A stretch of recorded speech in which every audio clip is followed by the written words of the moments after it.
boys are going to bring the heat today. As the leader of the Booner Pack, I lead from the front. All right, boys. Lock in. It's our core foundation, man. Grit. I'm fired up. I'm fired the f*** up, boys.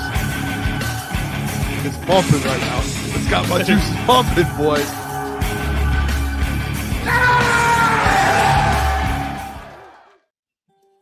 All right. Welcome in Crunch Time Sports. What is it? It's Wednesday? March it is 19th. Wednesday. Come on. Beautiful, beautiful Wednesday, actually. It was like 70 degrees outside. I don't know if I'm frozen or if Can Flossy's you hear frozen. me? Can you hear me? Am I frozen? No, I'm frozen on my end too. That's why I'm kind of shocked right now. Hold on. Definitely frozen. No, you're good. Take your time. We're rolling today. It's gonna be a big show tonight. Jeff Iafrate. Jeff is out tonight. Lucas and I are gonna be holding it down. The doc's gonna be hopping on. Jeff has to take care of some family stuff. So hey, we'll let Jeff do his thing tonight. No big deal at all. We're gonna hold it down for the big fella. Let's go, huh? Let's have a show. Hopefully Klotz gets this thing together here and he hops back on here in a minute. But yeah, the doc's hopping on at 8:45. I'll say this, feels like one of those shows. I know it wasn't big news today, but we had a re-signing in Detroit that I personally love. We're going to go over Jared Goff, some things about Jared Goff, Sam Laporta today. Haven't talked Sam Laporta all offseason. I know I came in yesterday and I said, hey, we need to be more positive. We need to talk about some positive things in the Lions world. We're doing that today. We're talking about Sam Laporta today, Klotzy. Well, come on now. Sam Laporta today before now. the doc hops on. So I'm pumped about that. This thing to it, another thing we're talking about today is NFL rule changes. So if you're tuned in and you're watching us, I'm going to say this one time. Start thinking of some rule changes you want because we're going to take some one from the chat. I'm excited because Boone. I'm excited to hear what you rules, have. Me and you usually butt heads. Usually we I disagree with that. Last summer, there was a lot of rule changes, and me and you were straight ahead. Me and you were like, stop changing rules. It was literally just, I think there was one rule this offseason where I was like, I really don't care. And you're like, oh. So, no, it should be a fun show. If you guys haven't yet, hit subscribe, like the stream. I do want to make sure as well. I'll do this. Let me get the link real quick. If you guys don't know, I know we only have a handful of people in here at the moment, but we are doing the bracket challenge here. For March. And I'll get the link. I don't know where the link's at. I'll find the link and we'll post it in the chat. But we are doing a bracket challenge to ESPN. Really, all you need to do is just type in Crunch Time Sports Bracket Challenge into ESPN, and you should be able to find us. It's an open thing, and then the winner of it will get an NFL jersey of your choice. Obviously, like a current player in the store. I was thinking about that, Klotz. We say NFL player of your choice. Someone gets like a signed like Tom Brady jersey. I would definitely ask for like a retro jersy though. I think old school NFL jerseys are so dope. And we're like an $800 purchase for the boys. Which I mean, hey, if we don't clarify it, I guess you can hit us with that. We'll just have to eat that one. So, Klotz, how you doing today though? It's a beautiful day. You got some coffee over there? Is that coffee? Yeah, it was made around like 10 a.m. this morning, and I forgot it was here, so I'm taking a couple more sips of it. Cheers, Boone. Cheers. I got some coffee no too. Free branding, I guess. Blurring it out. Yeah. You can't really tell, like when the background I blur it out, but not at all. Doing good, Boone. Nice day. It's supposed to be like rain, snow, sun tomorrow, so I'm enjoying the weather while I can. I thought it was going to stay like this for a little bit. I'm waiting to get smacked by another migraine, to be honest with you. Been lucky so far. Good. Yeah, you don't want those, dude. Those are the worst. I mean, you get the same exact ones where it's like there's only a certain amount, like a percentage of people in the world who get the ones that we get, and it's like the blur in your eye, and it's all time. Yeah, it's like it's the worst thing ever. I have too, by the way.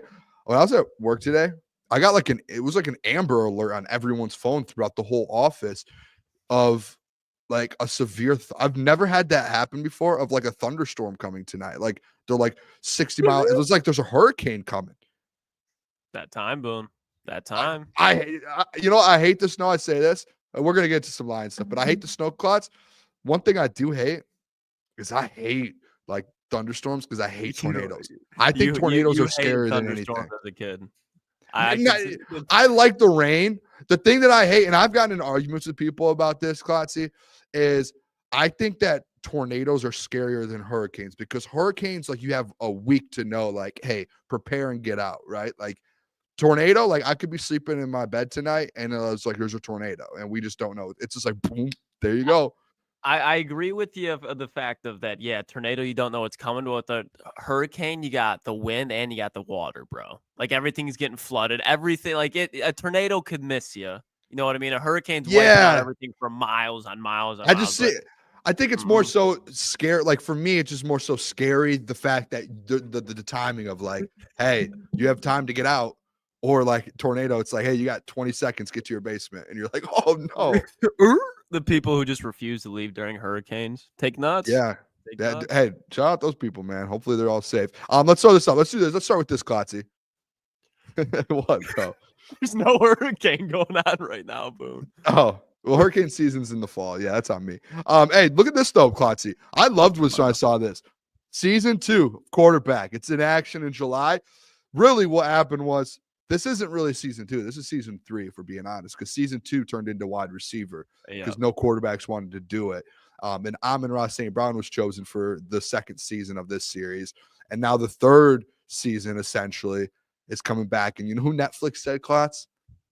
As much as you guys want it, people out there might not like Jared Goff. I don't know why I said you guys. I'm putting you in that. I don't want to do that to you. But there's people out there who think Jared Goff, he throws intercept. The man gets views, Klotzy. People love the man. I love Jared Goff. The man's going to be on the series. I'm pumped up to see, because you know what we get to see? We get to see an MVP run, essentially, and then we get to see what really happened behind the scenes of the fallout. Yeah, that's kind of the downfall of all this. Although it'll be better than Joe Burrow's campaign this season, and sure as hell Kirk Cousins. I don't know why they decided, because the first season they had Kirk Cousins, didn't they? Or am I tweaking? They did in Minnesota. And they're like, let's run it back with Kirko, and then his season was career low for Kirk Cousins. So that's going to be interesting to see unfold. But with Jared Goff, I feel like at this point, Jared Goff's probably one of the more polarizing quarterbacks in the NFL. Because I think there's people are on the side that, Jared Goff's not mobile, but he's still really good. And then there's people out there, the Nick Wrights of the world, that call the man a civilian, which he's not. But seeing what he's going to be like inside the locker room, because he comes off as a nonchalant guy, but you can tell this offense, like they play for Jared Goff. Like Jared Goff is their quarterback. They all believe in Goff. So to get that kind of perspective, especially during this season with all the injuries unfolding, like I'm guaranteed, like they're going to be covering like Aiden Hutchinson going down, Ali McNeil going down, Derek Barnes. Like they're going to make sure that that's a story point of this, and having Aaron Glenn and Ben Johnson doing their thing. So I think Jared Goff is probably, outside of like Jalen Hurts, would be probably the most intriguing quarterback to see this year. I say Jalen Hurts just because kind of had a shaky season, ends up winning Super Bowl MVP. And when you look at that, between Jared Goff, Jalen Hurts, Jaden Daniels, I think those are the top 3 quarterbacks to put on it. Joe Burrow, I think, is a good one too. But Jared Goff's the most winning one there. So it'll be intriguing, especially as Lions fans. But then there's that heartbreak at the end. Yeah, that's going to be the tough part of it. I'm excited, though, just to see Jared Goff. Like, I know it's like not weird, but like just kind of see what he's like off the field a little bit. I feel like we got to see it at Hard Knocks a little bit, but I don't think he was really in it that much, because I think he chose like to kind of focus on ball. And maybe he was in it a little bit, but like this is like solely on Jared Goff. And I know that, you know what's going to happen too.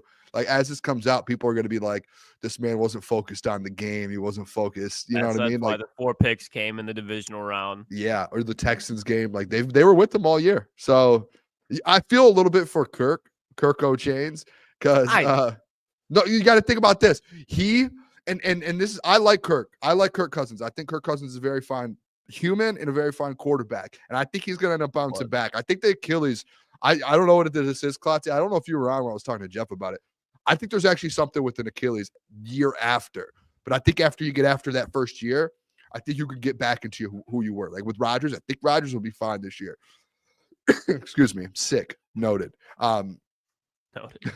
But I think Kirk was like going into the year like, I'm about to have comeback season. Like come to Atlanta and follow me. And it was like one of the worst decisions of his career, because now it's publicized his downfall, like him becoming a backup behind a rookie, and it's like going to be all on film. And like he probably had no clue that was going to happen.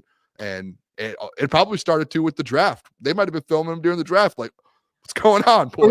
Yeah, that is a good point. I don't feel bad though, not at all. Kirk Cousins has managed to make an insane amount of money. To your point, he was a very good quarterback at one time, but the quarterback that he is, like we just talked about mobility, like an Achilles injury is going to kill that mobility. Kirk Cousins never really had a super strong arm, and they drafted Michael Penix. So, like you said, his career kind of was documented as it really unfolded into the collapse of Kirk Cousins' career. If you think he's going to bounce back, all power to you, Boone. I think Kirk Cousins at this point is cooked. I think he's got pretty much the same weight as a Carson Wentz or Ryan Tannehill. Not saying that he can't find a job. I think he'd find a job faster than Ryan Tannehill. But the product on the field, I think Kirk Cousins is washed. But it will be, I don't want to say interesting, because I think Kirk Cousins is when they covered him the first time, he was without a doubt the most boring of the quarterbacks. Boring, but Klotz, I get it. Like, he's a good guy. I'm not saying he's not. We got to see a Kirk Cousins that no one ever saw. And I honestly, I think that's a little thrilling. Even if he's boring, I'm like, I love to see this. I'll see Marcus Mariota again. Does that work? No, I would rather see Kirk go again. He was on the first season. Rather see Marcus Mariota again. Yeah, I'd rather see Kirk. What's crazy though, it's like this is the 3 that they had to pick. Jared, I love the pick. The other 2, it's whatever. But like no one last year. Yeah, it was just like the year that Joe Burrow had though. It's just like that's why it's a little like he went nuts though. I guess I'm talking about winning. I guess I'm talking about winning more so. It's just a weird 3, I guess. Cause I just don't think anyone wanted to do it. I think everyone was like, I'm done. Probably not. Like just like last year, they couldn't convince one quarterback to do it, so they had to do wide receivers. I was hoping they did like edge rushers. Like this year, get Hutch. Oh my gosh. Edge rush would be fun. Safeties would be fun. Like get Mike up just like a psycho defensive back, like Kirby. Derwin James, Kirby would be a great one, especially when the whole Tucker Kraft situation was going on. They should hire us as executive producers. Consultants, for sure. We would get the job done. Klotz, did you see this? Let me tell you first, Klotz. Okay. I was very happy and I was smiling when this came through my phone today. Ear to ear. I said, great day. Great day to be a Detroit Lion. Brad Holmes did something today. Come on. Detroit Lions are resigning edge Al-Quadin Muhammad to a 1-year deal. I'll give you credit too, Klotzy. Last year, we talked about AQM, and obviously he had like a little bit of a breakout season. I like to say kind of what AQM did. He kind of was what you wanted what everyone expected James Houston to be, and came in and did that. And after, I think it was like week 1, I don't even know if he had a sack right away. He might have. You were one of the people who were like right away, AQM, like that's my guy. And there was a side of me where it was like, I don't know if they'll be able to bring him back. Like I feel like he's like a guy that's like, I'll go give me a multi-year deal somewhere. 9 games, 3 sacks. Klotz, I saw it today. 24 pressures in 9 or 10 games. Like that's so, and that's with no Hutch, Hutch, no Aleem. Like this man is out there just creating havoc. How do you feel about this, Klotz? You like it? When I saw it, it's another like deep breath, because we've been saying they need people that can get after the quarterback. Marcus Davenport's good against the run. Josh Pascal, Liam McNeil, DJ Reader, all the guys that they brought back and even brought in like Roy Lopez are very good at stopping the run. But when it comes to the strength of their game, it's not getting after the passer. And AQM, Al-Quadin Muhammad, that's what he can do. And he kind of revitalized his career. He's been around the NFL for a little while. But when you watch him play, you'd think that this is his first or second year, because he is a little raw, but he's got a ton of game left in him. Like he's got a lot of burst off the line of scrimmage. He's very quick, has that bendability that people love to talk about. And he had a couple of sacks against the Bears in divisional games that really shaped the way that those games turned out. We remember that lack of a timeout that Matt Eberflus did not call that ended up winning the game. But AQM, he had 2 sacks in that game, or it might have been the 2 sacks against the next matchup against the Bears. But every time they played the Bears and Caleb Williams, AQM was in the backfield. And I think he's somebody that gives you kind of just that straight speed rusher off the edge. He's not going to go in there and throw around Josh Jacobs. But if Jordan Love's sitting back there, AQM is going to get home, and he's going to be a great depth piece. I think this is the depth piece you put behind either Aiden Hutchinson, or you're like, all right, Marcus Davenport, you're on the other side of behind Aiden Hutchinson, AQM, your depth. We're going to bring in a rookie. You guys are going to fight it out for that number 1 spot. I don't think number 2 spot. I don't think he's that type of guy. But say there's an injury at that edge spot, you bring out Josh Pascal or a rookie on the edge, and you have AQM just getting after the quarterback. He's definitely a nice gadget to add to this defense, especially for a first-year DC and Kelvin Shepard, who definitely saw a lot of what AQM could do. He's staying in the same spot. didn't seem like he wanted to go anywhere. Like when he joined Detroit, like he seemed like he was part of the team. Like he was ready. Like he wanted to be in Detroit. He wanted to win here. Doc put it out on his Twitter. We'll talk about it with them later. But AQM, or actually it was Corey, my fault. But he was talking about like after the locker room cleanouts, like AQM was pissed. Like he did not want the season to be over, probably because it was the best of his career. So for him to get a 1-year contract, like AQM's going to give it everything he has next year, and that's what this defensive line needs. So. Like the thing with AQM, like his best year, I mean, the man had 6 sacks, and I know that's only 1 year. It's like an outlier of a year, but last year, like really he played 10 total games counting the playoffs.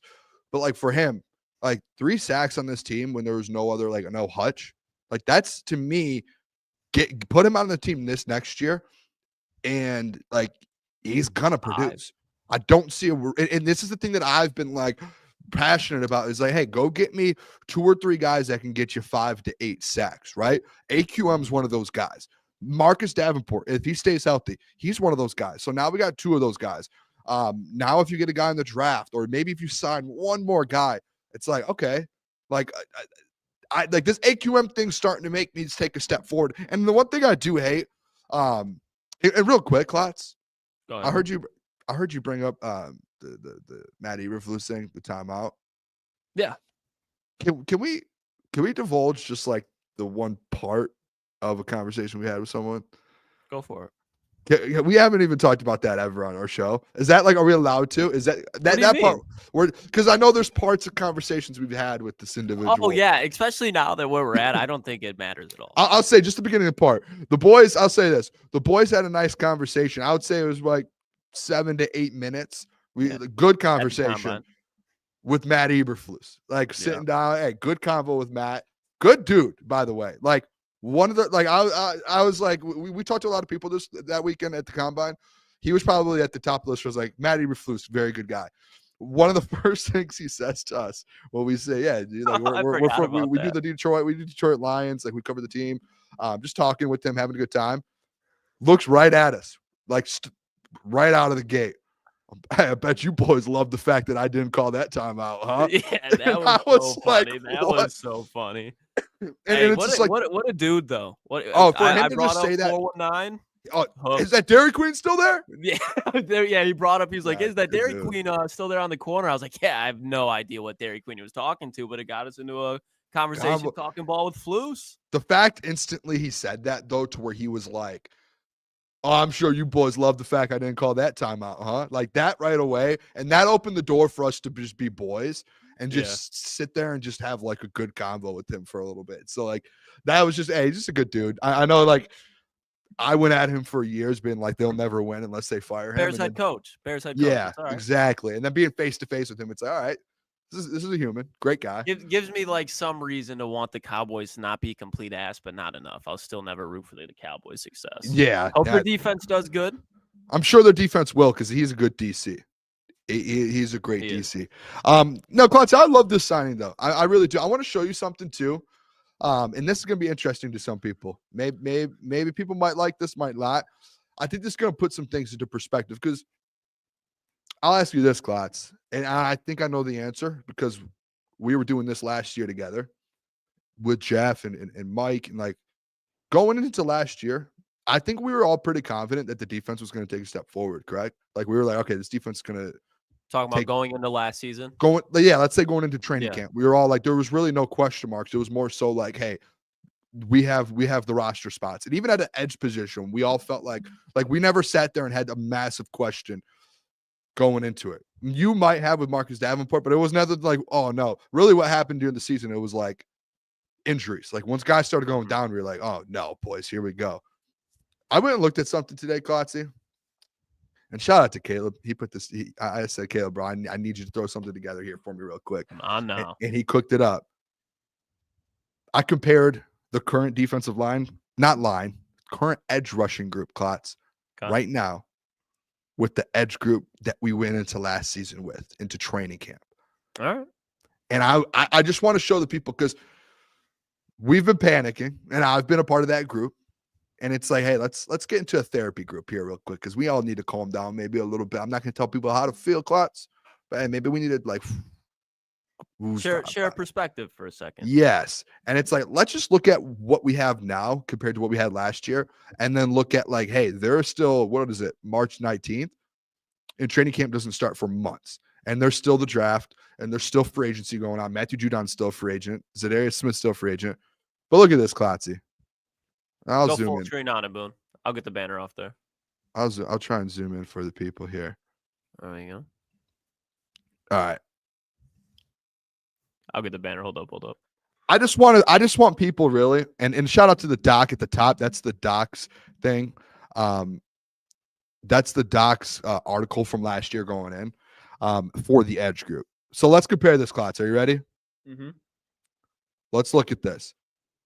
Last year, 2024, your starting edge rushers, Aiden Hutchinson, Marcus Davenport. Yeah.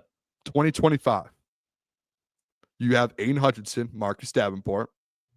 But so far, that is so far. You still have an opportunity in free agency to grab someone. And the biggest one of them all, you have pick 28 to where you can go get an edge rusher at 28 that could kind of fill into that role, correct? Absolutely. Backups. Last year, Josh Pascal, guess what? You have a better, more improved, 1 year older Josh Pascal. And I think he got better this year, correct, Klotz?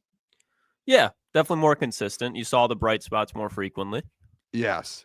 Back up again. James Houston, 2024. This year, guess who you have? Al-Quadin Muhammad, AQM, baby. And I'm taking an Al-Quadin Muhammad over what we had out James Houston last year. Absolutely. Every single day. Reserves. John Kaminsky, no longer. Matthew Betts, no longer. Your guy. Mitchell Agude, another year and got a little bit better. He is coming back. Isaac Ukwu, another year, a little bit better. He is coming back. Nate Lynn, again, another year, a little bit better. He is coming back. And then you have the Levi O situation. And then this is where you're like, okay, who's replacing the Kaminsky? And Matthew Betts doesn't even count because he wasn't on the team. Yeah. But like, hey, all right, who's replacing Kaminsky? And is there going to be an upgrade? Like, Klotz, can I just be honest with you? Yeah. If you compare 2024 to 2025, just based off of AQM replacing James Houston, Josh Pascal getting a year better, Mitchell Agude getting a year better, Isaac Ukwu getting better, and having the Levi O kind of jump that he had to where you can play him on the edge. I think if you're, without even saying we add anyone, I would say it's either the same or just a little level up so far, in my opinion. No, and I think you're spot on. And that's where I think it's an objective statement. Like, I don't really think it's opinionated. Like, you literally went through, let's say, 10 guys from 2024, 8 of them are on 2025. So it's quite literally pretty much the same. The question is, okay, this is kind of what I was talking about the other day, just pushing back here. Is that enough? Because they're going to add a rookie. They're going to add another vet. Yes. That is definitely going to be an upgrade. I think this is my thing and why I'm like, like they did upgrade it. My thing is this going to be enough? Because you go back to the conversation we had about the schedule next year, the quarterbacks. If you tell me that Marcus Davenport and Aiden Hutchinson were the defensive end duo last year, if you bring in Aiden Hutchinson and Zadarius Smith, that in itself is a massive upgrade. So that's kind of the teetering here where depth is pretty much the same, but that hole at the starting spot is different. Now, obviously Brad's going to address that. We're not saying it's going to happen, but that's the real kind of final key. But as far as the depth, like we saw how many injuries they suffered last year, that's not going to happen. I hope at least not, especially on the defensive side of the ball. It was crazy. But the depth is going to be there and the experience is going to be there, especially when it comes to stopping the run. They got guys that can get to the quarterback too. Consistency needs to be there. But it is nice seeing that, okay, all these guys that are on this on the depth right here, they have playing time. They know what this culture is about. It's not like you're going in with a bunch of day one guys. Now, they brought in Roy Lopez. You're going to add a rookie like we've mentioned previous times, many enough. But this is far from a bad defensive line group, and especially when it comes to stopping the run. Question is just getting to the quarterback. But I think this is a good situation to have. You didn't want to go through you need a defensive end. Let's revamp this whole defensive line, because it wasn't that type of situation. Not at all. It was opposite of that, in my opinion. Yeah, I agree. It's just, again, the question comes down to, can they get to the quarterback, elite quarterbacks in big moments? And they add a true pass rusher that can get you, like we talked about, 8 to 10 sacks. They got it, and they have enough guys at depth to do it. So far, again, we were a little bit panicked. AQM, I definitely love that. You can't even argue that he's not an upgrade over James Houston. AQM is, people have said in the chat, you said it, Booner, he's exactly what they envisioned in James Houston. And I don't think the Lions even expected Al-Quadin Muhammad to give them the production that he did last year. So it's a pleasant surprise. Brad went in free agency in the waivers, not really free agency, but in the waivers in the regular season off training camp cuts. And he's like, you know what? Let's go find a gem. And he did that. So it might have took a couple guys. It's not like he brought back everybody from last year. But AQM definitely deserved to be brought back because he's a good part to put to this depth. Yeah, I think like this is my point to this whole thing too, Klotz. And this is once AQM got signed today, this is where my brain started to go a little bit to where I think Brad is trying to get the same group back from last year. And a lot of this group was on and off, injured. Like your top 2 edge rushers in this group were injured.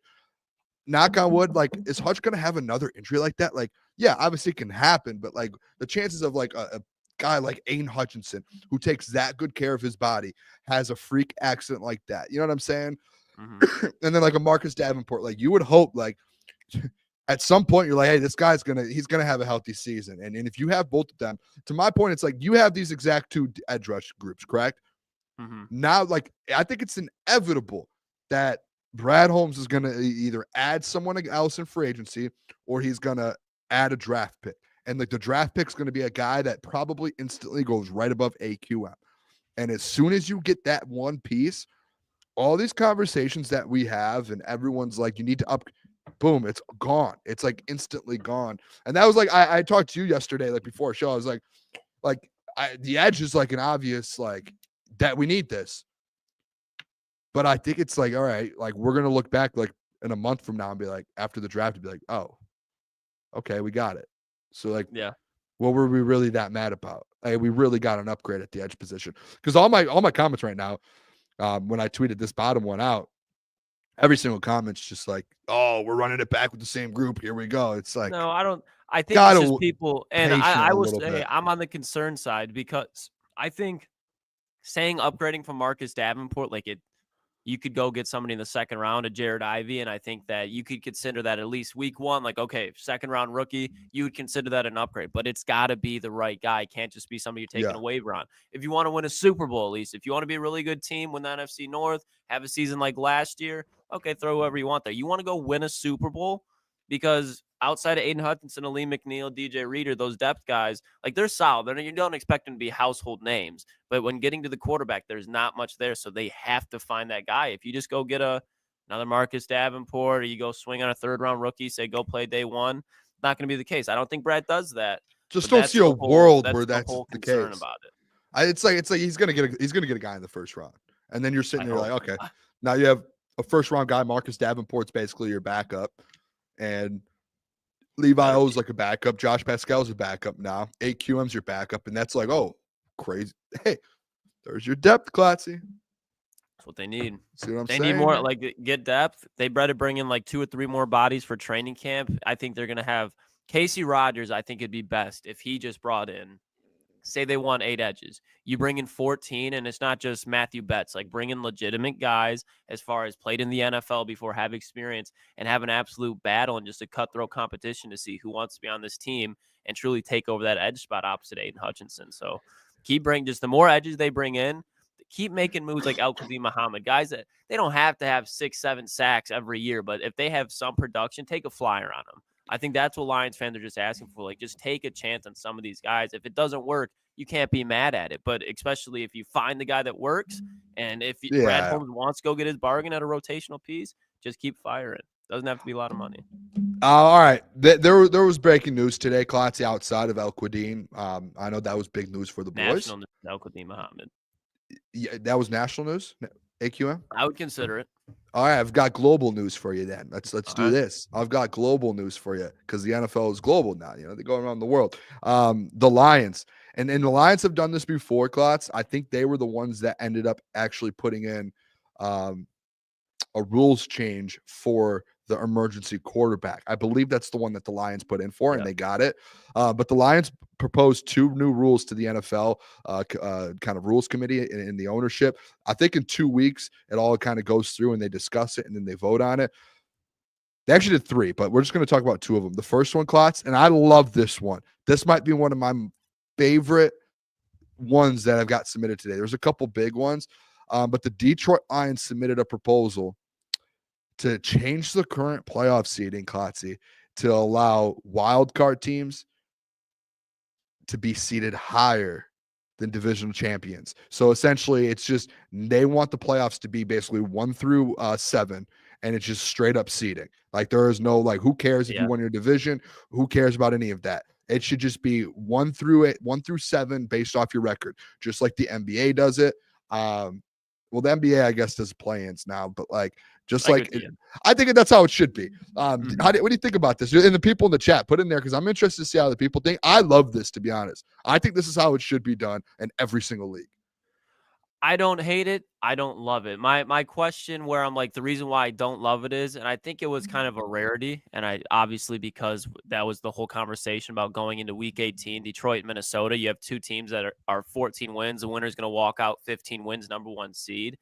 But I look at that situation. I look how rare it is. The Lions and the Vikings, they pretty much had cakewalk schedules, especially that second half. The Vikings had kind of a gauntlet starting off, but they started off really hot. My thing is, if you're in the tougher division in football, let's say, like, especially back a couple years ago, the NFC West was a gauntlet, and they would have a lower win total than a team that's walking out of the NFC North because the NFC North is dog shit and the Packers beat up on everybody. Yeah. On the other side, you do have to take into account that, okay, if a team's winning 14, 15 games, they're probably pretty good. But how often is that going to happen inside the same division? Not very often. So in my opinion, I would keep it the same. But I'm not going to be like pounding the table like old man, like, no, it's changing too. This is one that I really wouldn't mind, but I just don't think it's worth changing. I see the other side of it, but again, it's just Klotz. It's just so crazy to me though that like, what are divisions for then at that point? So you play certain teams, like the NBA has divisions. Like we're in a division with the Cavs. Like the NBA has divisions. Like how meaningful is like?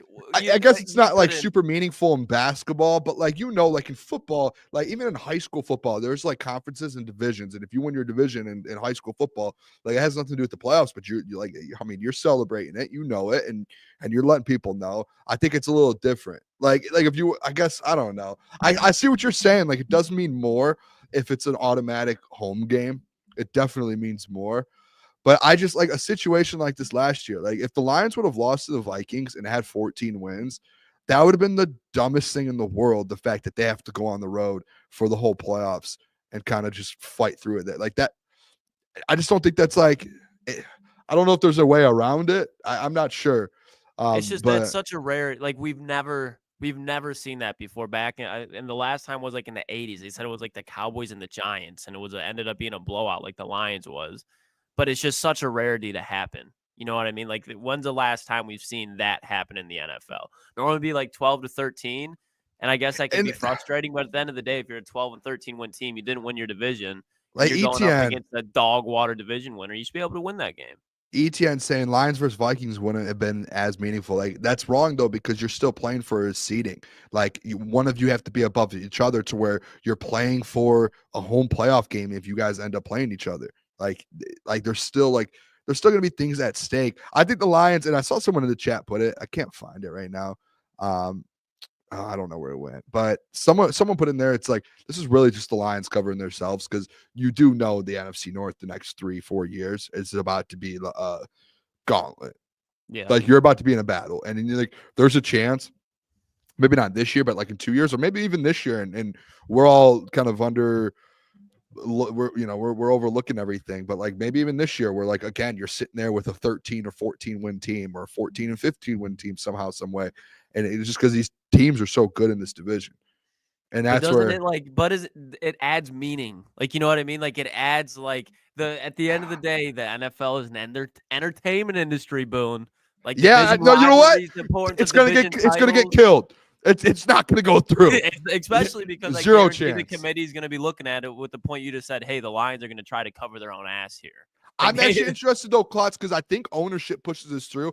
I'm interested if there are owners that are like are kind of on the Lions side. Like even in the NFC North, I bet you could get 4 out of 4 owners to vote yes on this, just based off of the argument. And then if you look at another like really good division like the NFC East or the AFC West, like some of those teams are probably going to be like, yep, we'll take that.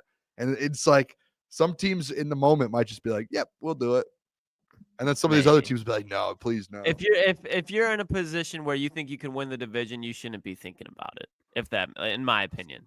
Like the Ravens get this thrown across the board. They should be like, "Fuck no." No, Eagles, yeah. fuck There's no. certain teams that are like they should not. I agree with you. So, like if they're dominating, don't stoop down to the level of the team. They're like, we want the home field. We don't win our division. Give us home field. Like, no, bro, that's not how the NFL has ever worked. It's not going to start now because you want your silver medal. Hey, don't talk about Sheila like that. Get a home field advantage too. Can't eat the bacon cake, whatever the fuck I'm trying to say. Yeah, don't like it. Never heard that before, Klotz. Bake the cake and eat it. Is what I meant to say. Hey, here's another one. And I think this is kind of, if I had to pick one, this one's pretty good. I think maybe I might be 0 for 2 on my decisions, but I think this is a good one. They put in another proposal to eliminate an automatic first down when there is a defensive holding or an illegal contact. And one thing with this, Klotz, that I heard going around the NFL today, a lot of like national reporters and people, the Lions are getting backlash on this because the Lions had the most of these penalties last year by like almost, I don't know if it was double, but they had like 30 something and the next was like maybe in the 20s. But I will say this, the point stands. If you have a 5-yard penalty, because that's all this is, both of these are 5-yard penalties. There should be no reason if it's 3rd and 10, that if you get a 5-yard penalty, it should be 3rd and 5. Like it should not, you're already getting penalized. It should not be an automatic first down. That might be one of, I don't know who came up with this, why this was even a thing in the first place. I feel like this one's going to get pushed through, if I'm being honest. Yeah, I get the point if they get a first down, because if it's way down the field, and even then, like, no, like it should be looked at the same thing as a false start, 5 yards, move it down the chains. But I love this rule actually, because I think of how many games, especially like when you look at the Chiefs games, you look at games that are like decided within the last 30 seconds, and how many times it's like, okay, it's 3rd down. This is a big down here. Teams automatically given a first down. Look at the Super Bowl between the Eagles and Chiefs. It was the whole debacle was because of a potential holding on James Bradbury that gave the Chiefs a first down and let them kill the clock. So this goes back to, I think, if you eliminate this, you make the game a little bit tougher. You're falling back in the way of football. All this tacky bullshit where it's like, okay, great play down the field by the defensive back. Oh, but you touched him at the 6 yard after the line of scrimmage. It's annoying, ridiculous. We're not playing flag football here. It's a contact sport. Your wide receiver, your defensive back, you know what's going to happen. So I would be all in favor for this. The amount of games or amount of times a game has been extended to be sealed because a team had a holding call. The Chiefs all the time, and it's not even PI for them. It's just like illegal contact, 5-yard penalty, automatic first down. Like it's like, what do we do?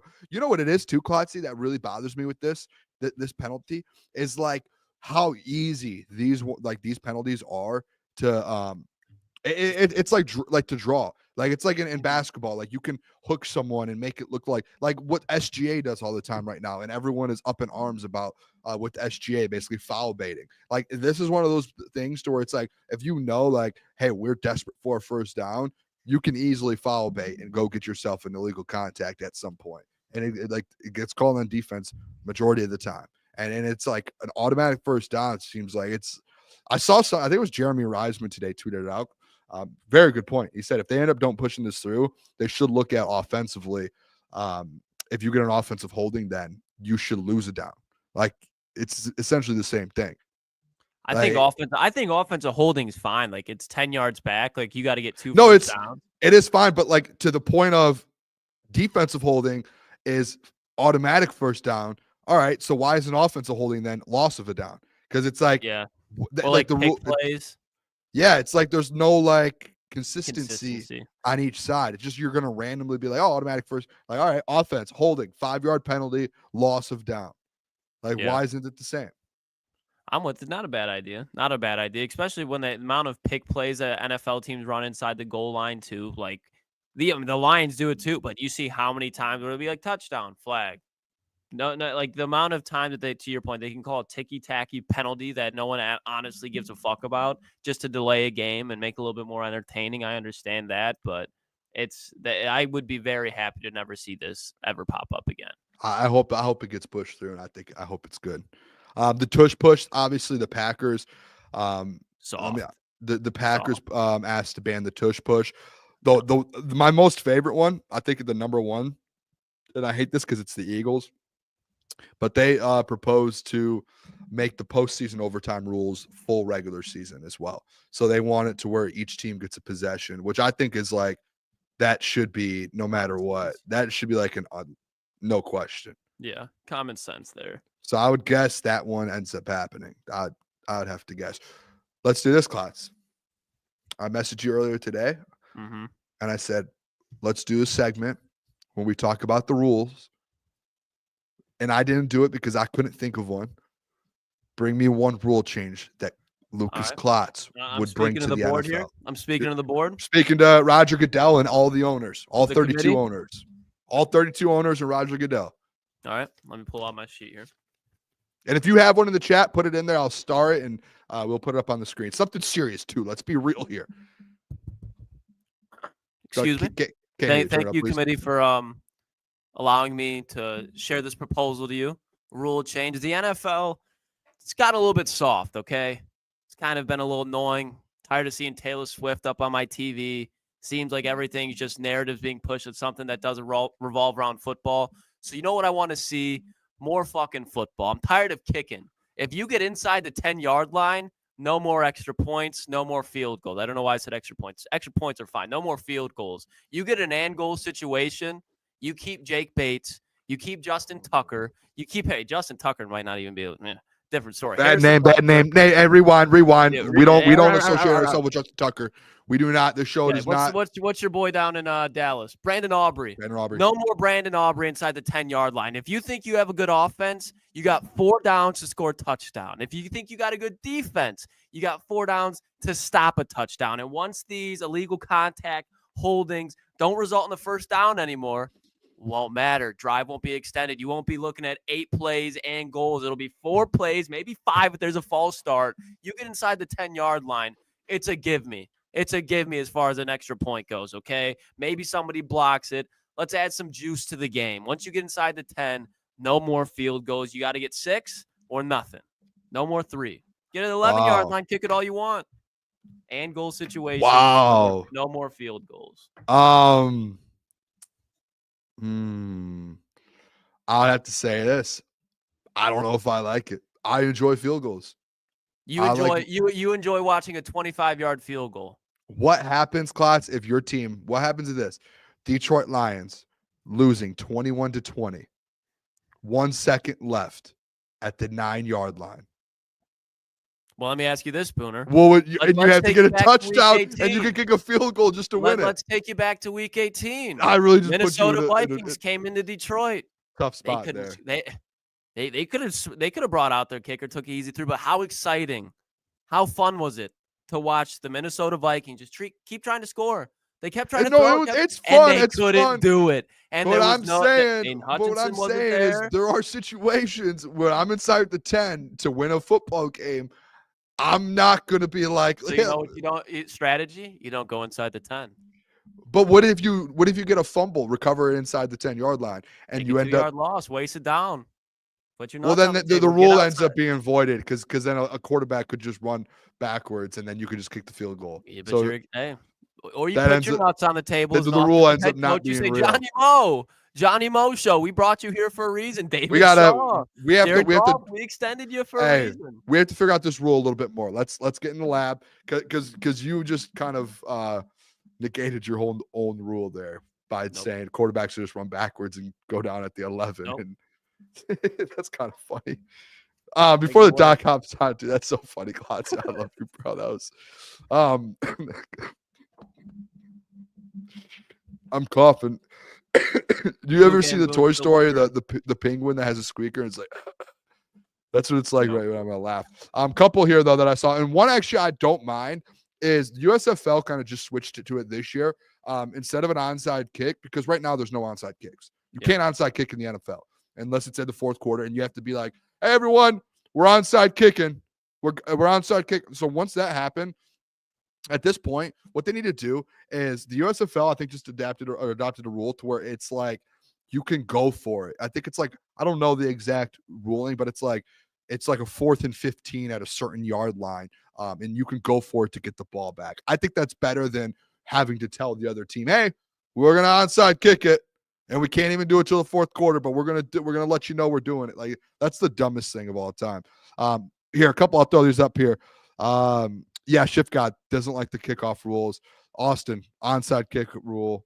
What's this one? Did they ask for the pass interference to be reviewable? I wouldn't mind. I don't think they did. Wouldn't mind if that's. I saw ETN put in there. He's like, no this more one. illegal man down. Yes. Yes, I think that needs to be looked at. Or even if it's just the rule change, the rules. What's like the word? Yardage change, because they can't go like 5 yards down the field, make it 8. Like it's the amount of plays, especially. I don't even care if it's coming from the other team. Like the amount of plays that were brought back because a lineman is 5.5 yards down the field and it's a slant that goes for a touchdown. Like the NFL is changing into a different game, and the rules have to keep up with it. If you're running an RPO, it's a run, pass option. One lineman's going to be thinking it's a pass. One lineman will be thinking it's run. Either way, they don't have eyes in the back of their head. The game has changed. So it's impossible, actually. Like if you want to keep a legal man downfield, that's fine. To your point, Boone, but extend the range of where the penalty gets called. Or just they have to figure out a way to kind of reel that rule in a little bit more, because you can't, especially with the Lions. I feel like it's gotten called a lot this year. I really do. It was crazy. Yeah. And the Commanders, like, again, we're not rooting for the Commanders here, but when you have a quarterback like Jaden Daniels, like having that where it's like, okay, Jaden, you threw a 50-yard RPO to Terry McLaurin on a slant route, bring it back because your lineman was 5 yards and 1 foot down the field. Like it's terrible. Like, especially if the linemen half the time aren't doing anything. There's no one around them. All right, Klotzy, let's do it. Got one of my favorite guests and one of my favorite people in the world. I do love this man. No Diddy. Oh, no. The guest. Detroit Lions NSI. The man that you see asking, going back and forth with AG, with Dan Campbell, with Brad Holmes. He is not afraid of anybody. The legend, John the Doc Maakaron. Doc, welcome in. How are we doing? It's Wednesday. I'm looking forward to it. I'm amped up. Everything's great. It was a busy news day today. Jared Goff on Netflix. You got the Lions they want to make some rule changes. You got the free agency, the draft upcoming, who's visiting, all that good stuff. There's so much good football to talk about. I love it. I bring the energy. 7 a.m. all night long. I'm excited. What are we talking about today, fellas? What's going on? Yeah, Doc, I'll start us off right away here, because I think this is something that we've had conversations for the last few weeks. I told the boys, I said, hey, I told them, I said, we might be hammering this home a little too much here, but the Lions edge room. And I think now you're starting to see things come into place a little bit, and what Brad Holmes' mindset is with it. And obviously we talked about it with you last week, and I think you kind of hit the nail on the head, and I didn't realize it until maybe 24 hours ago, where they're going to have basically the same that they had last year and add a rookie to this room and upgrade it that way, or potentially add some other guys throughout this offseason. How do you think so far, the AQM coming back? How are we feeling about that? And so far what that room looks like as a whole, top to bottom? Yeah, no doubt. And always shout out to the chat. You guys got great commenters. They're hilarious. They're funny, spot on. Message, ask any questions you want, interact, drop some tips and super chats, and we'll answer anything that you got that you want to know about. Now, look, I understand. It's the more you think about it, I love the fact that the fans are not happy, because look, the best way to win football games is to dominate in the trenches. And the last performance that the fans saw was not good enough on the offensive line and the defensive line. And you're running it back with the same crew. So I can't sit here and say, well, this football team with the similar current edge position opposite of Aiden is good enough. You got a lot of hope that you are doing to try and get over the hump. Remember, Jaden Daniels is probably not going to take a step back. Matthew Stafford is not going to take a step back this year. They're looking to go forward. And we all saw, and I love the fans that are just like, more, give me an edge. You look at Azeez Ojulari, makes $4 million. You couldn't take a swing at him. Look, I know he's not complete. I can see that. But when I ask Kelvin Shepard directly, hey, okay, what's your philosophy on rushing the passer? And he, kind of gives some coach speak, and he says, we can tailor it to who we got on the roster. That indicates, hey, you had James Houston on the roster. He couldn't do much against the run either. Yeah. You drafted him, and he wasn't complete. So you don't think Azeez Ojulari playing opposite of Aiden and next to Lee McNeil down the road would have been on 3rd and 8, had an opportunity to sack the quarterback? I mean, and here's the thing. Well, you can say he sucks. You can say, I get it. Oh, Ojulari sucks. You can say that. Well, the general manager of the world champion Eagles gives it credibility when he makes that move. So you're just going to say, well, Howie Roseman, signs players that suck. Come on now. If you have good coaches and you have the talent that you think you have, you could slot in a guy that's not exactly complete, but has a good skill to at least try and see what he's got. $5 million would have been nothing. Drop in the bucket. But look, you're running it back with the same crew. I get it. I would have loved a bigger name edge. I want more. I always want more because I want to sleep easy at night when we go into the postseason. We all got comfortable against Washington, and Washington ended your season. And I'm not going to be comfortable with the roster, even whoever they draft, because it's very similar. It's a talented roster, but your competition level goes way up this year, and you're playing all the toughest guys on the road. And you think you're just going to get all the calls and all the benefit of the doubt against Burrow, Lamar Jackson, Patrick Mahomes? You got to level up. And so you're putting the pressure on the draft and the coaching staff that is newly assembled. So I'm not happy, but I'm satisfied that I believe in the coaching staff. I believe that they can get something out of the guys that they have. But if you're somebody that just sits there and is like, oh, why would you want Azeez Ojulari? Why would you want a guy with 6 sacks? Why would you want this guy? Why would you want, you want talent. Talent helps you win, and talent helps you feel better when you're competing against the best of the best. So I wanted Max Crosby. I wanted Myles Garrett. I still want Trey Hendrickson. Give me them all. Get them all, because you can never, ever have enough pass rush help. And right now we're in the hope department that Aleem McNeil gets healthier in the second half of the year, that Aiden Hutchinson is a player that returns to form. We're still in the hope phase, and I'm more in the, hey, give me somebody that is going to destroy the quarterback, because it's a mobile. How do you immobilize a mobile quarterback? You get into the backfield and destroy the quarterback, just like the Eagles did. Yeah, Doc, just real quick, just following up on that, because I've said it all along. There's Zadarius Smith. And I know you probably said something on it last week and might have kind of changed your mind a little bit and have a different viewpoint this week. There's that area stuff. Like, he's not signed anywhere.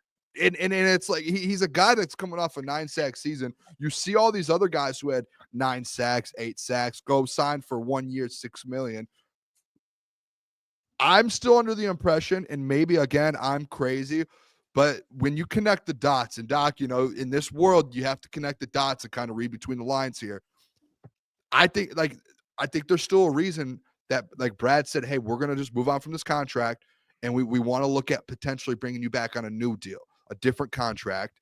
And I think, like, the fact that he's not re-signed somewhere, Doc, makes me think they're trying to work out a new deal, maybe a 2-year deal, because it was already just a 1-year deal. Do you see that being a thing? And not even just do you see it, but, like, would you like that to happen? Would you be happy with that? Yeah. Now, remember, we know the rule about Doc and guys over 30. But I'll say this. Take that away, though. Take that. Production. Here's the benefit for Zadarius. Do you think Zadarius wants to come to training camp? No, he doesn't. He knows the deal. So here's the benefit for Zadarius. It is not a situation in which the door is closed. Absolutely not. I think if you're Zadarius, you sit back, you relax, you go on vacation, you date, you do what you got to do, and you wait and see. You got 32 teams now that are open for business, that you say, hey, if you get a guy and what happens, what drives up the price, Zadarius is going to look for the best situation for him. It could be the Lions, and it could be something where, the Lions are going to want to put a lot of heavy incentives, and the leverage is not in his favor. The best situation, and you never wish it to happen, but the best situation for Zadarius is a contender, a playoff team has a catastrophic injury to a defensive lineman, and boom, they're desperate. He can get up there and maybe make $10 million. First and foremost, did you see Danielle Hunter got 35 for 1 year? My God, 35. I did not see that. Just today? Re-signed Danielle Hunter. Look it up. He was a Texan. free agent? No, probably. He got a contract, I believe, 1 year, $35 million. And fact check me because there was so much information scrolling through. I'll pull it up now, Doc. Yeah, it's one of those deals where 1 year extension, $35.6 million extension. $35 million for Danielle Hunter. That market is crazy. So if you're Zadarius Smith, if you can get $10 million, you can get a little bit more than you got. You know, the Lions didn't want to pay that $7 million. There's a great chance. So much money. There's so much money, and the receivers are getting paid. The corners are getting paid. It's unbelievable how much it costs to bring in talent. But I would not be upset if they brought back Zadarius Smith. But right now he's in the camp where he wants the most money and he wants to kind of avoid training camp. So if he signs towards the end of August, that'll benefit him and his legs. And Doc, this question might be too early, but I think that's the fun in it because you can always revisit and change. But we talk about money being spent this offseason. A lot of teams have done it. A lot of teams have put themselves in better spots. Lions, you could say, maybe not as much, but I think the Lions, they've made a move. They haven't been dead quiet like the Miami Dolphins this offseason. When you look at the NFC, you're way too early top 5 teams in the NFC so far before the draft. If you had to rank them, how do you think that top 5 shakes out right now? Yeah, that's a very good question. I love the Rams. I love the Commanders. You could say, okay, let's start with the Eagles. Even though they make moves, you're the defending champ. You get the credibility. So Eagles, then I would go, everybody healthy. Lions are going to be in the mix. You got to give credit, and look, we're just talking, mixing them here. The Commanders beat you. So we'll go Commanders 2, Lions 3, Rams 4. And you could put the Vikings up there as well. Even though J.J. McCarthy is a rookie, I do think that, he's in a great situation. Justin Jefferson's going to light it up for him. It's a good mix. The NFC is solid. You have teams still competing, battling in your division. I'm curious to see what the Packers are going to do. Bears are creeping up there, but Rams and Commanders and Eagles, I think the NFC East is going to be continuing to be a force for the Lions to have to deal with. But the Lions are right up there. 1, 2, 3, you could make the argument any spot, but they got contenders. And I can't wait to see this schedule that comes out. I can't wait to see how it slots. Because if you start with the Eagles right away, I want to see how that would shake out. I want to see kind of where the ending goes. Could you imagine if they have you end the year with Cincy, Baltimore, and then a division game against the Packers? It's crazy the next step here for the Lions. And here's the thing, guys, okay? And I guess it's fair to kind of ask, what's that nagging feeling like? What is giving all these positive people all this hope that the Lions are going to win a Super Bowl? It's their belief that the roster is good enough, that the roster is built very well, that the talent is going to all stay healthy and produce and get better. I can see a lot of that. But I still have this nagging doubt. It never goes away that, man, what shoe's going to drop? What is going to happen that's going to prevent the Lions from winning? And it's just, I ask myself, okay, why don't the positive people seep into my veins in the chat and the commenters and everybody that beats me up and says, well, look at all these stats and said, look, history's on my side. Yeah. And it's not SOL, it's not a curse, but I just think that when you have holes at a couple spots still, and they might get filled, but right now, as we're talking, they're not filled. So we're talking in the present day, I still feel like there's a hole at the guard spot and a hole opposite of Aiden, the edge spot. That's a big hole. And there's also a hole at defensive tackle because Ali McNeil's not going to be there. So you're counting on a Roy Lopez, you're counting on DJ Reader to fill that out with Pascal and Levi. I still have nagging doubts that the Lions are Super Bowl good. Because the Super Bowl good is reserved for one team. One team stands. And to be the best of the best, you don't just get to say, well, the Lions are the best because they have all these talented players. They had all these talented players in 23. And they did not win. They should have been in the Super Bowl. They had a chance. So I have this nagging doubt. It doesn't mean that I don't think they're going to win double-digit games. I just have this nagging doubt still that the team is not good enough to be the standing 1. They could be the standing 2 in 2025. They could get to the Super Bowl, but I don't have that feeling yet.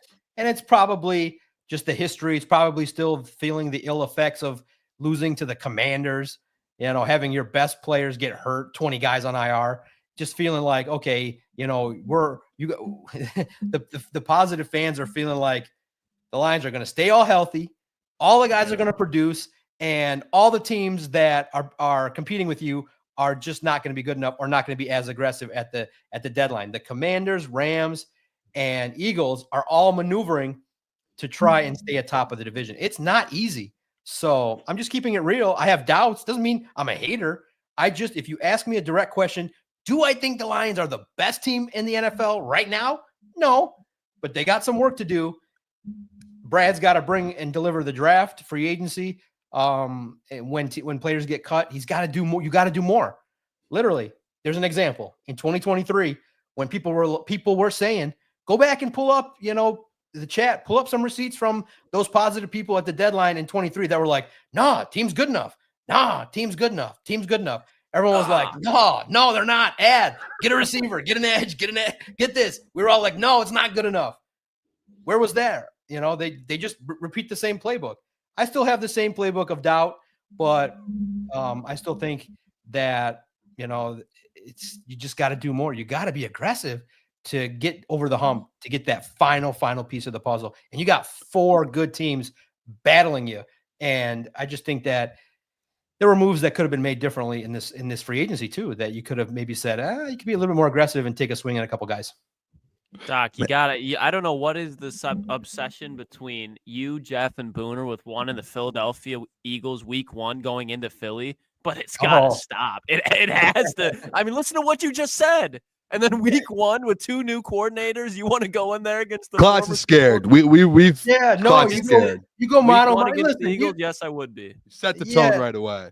You set the tone. It teaches you right away where you're at, and also too, you also look at it like you're not going to be playing your best, but neither are they. So you could have a chance to get the win later on down the road. You get full effect Saquon with that offensive line. You get all the chemistry. So earlier the better against the better teams makes sense. Because remember how the Lions played this year? Those first 4 games, a little bit like the preseason. So you want them early to get a chance to get that W. It'll be a competitive contest. Later on, you want them in December when it's ice cold. Give me them like week 3, Doc. Tune up a divisional game week 1. Give me the Klotz Tampa Bay Buccaneers again week 2. And then go in there when you got some momentum rolling. I don't want Terrion Arnold week 1 of year 2 matching up with AJ Brown. Okay, I don't want DJ Reed week 1 in Kelvin Shepard's scheme going up against Devontae Smith. Derek Barnes coming off an injury. Alex Anzalone had injuries last year. Jack Campbell not so much. But then you add in, Lee McNeil is not going to be 100% week 1. If you got a rookie starting out there week 1, here comes Saquon Barkley. Here comes Jalen Hurts. I'm cool. You got to fill in a void at guard, Jalen Carter. No problem. No, I'm cool. Give me him like first stretch of the season. That's fine. Week 1. Start out the season 1-0. This division is going to be a grind, especially on the road. Get as many wins as you can. Week 1, no team is going to be in the best spot. But the Lions, I think, even more so because they didn't just lose their offensive coordinator. The Eagles lost their offensive coordinator, but they kept Vic Fangio, and that defense is going to get better. Lions aren't in the same spot. I respect exactly what you're saying, but if you just look at it really common sense wise, your best chance to win is week 1 because they're also now putting it together.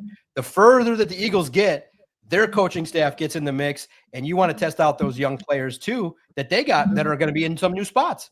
So if you just look at it from that perspective, week 1 gives you the best chance because you're probably more on an even keel. As the weeks get going, maybe some injuries creep in, maybe, and there's more film for the opposition to look at. So there's more ways to try and pick apart Jared Goff and that offensive line. Hey, week 1, maybe you don't know exactly how Christian Mahogany is going to look. Week 4, week 5, they're going to know exactly, hey, we're going to use the swim move, boop, boop, boop. We're going to try and take advantage. So in my humble opinion, you're wrong, but you make good points in that the Eagles, you have a lot of respect. You have a lot of respect for the Eagles, which you should, but your best chance to beat them is week 1. The further the year goes on, the further that they're going to be revved up to be the Eagles that you know that can whoop your ass.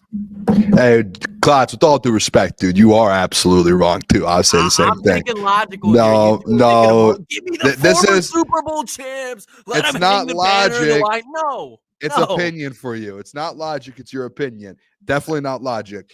Doc, I wanna throw this out there. This is something I've been thinking about over the last few weeks. Since Iffy re-signed last week. What are your thoughts? How do you think they approach this whole safety situation? They're obviously not going to go in-house. And it feels like this was one of those positions, especially for how deep it's been with Iffy, that you don't want to just fully sit back and lean on, hey, let's hope a rookie steps in, because it's probably not even going to be a first or second round rookie unless Brad has his eye on someone. But you don't want to fill that hole. Brad says he doesn't fill holes in the draft. What do you think they do with this safety spot? Is it in-house right now? Like I'm drawing a blank on what's his name from Notre Dame. The Notre Dame kid that played last year line. He was really good too, or at least he was decent. Or do you think that they go out still in free agency and say, hey, let's get a new safety in here to be a depth piece? Yeah, no, look, well, first and foremost, unfortunately, I had to, break the bread, report the bad news that Brandon Joseph got a situation legally. Oh, I forgot about that. Got himself released. I reported that. He was gonna be good too, Doc. He was gonna be good. I love Brandon Joseph.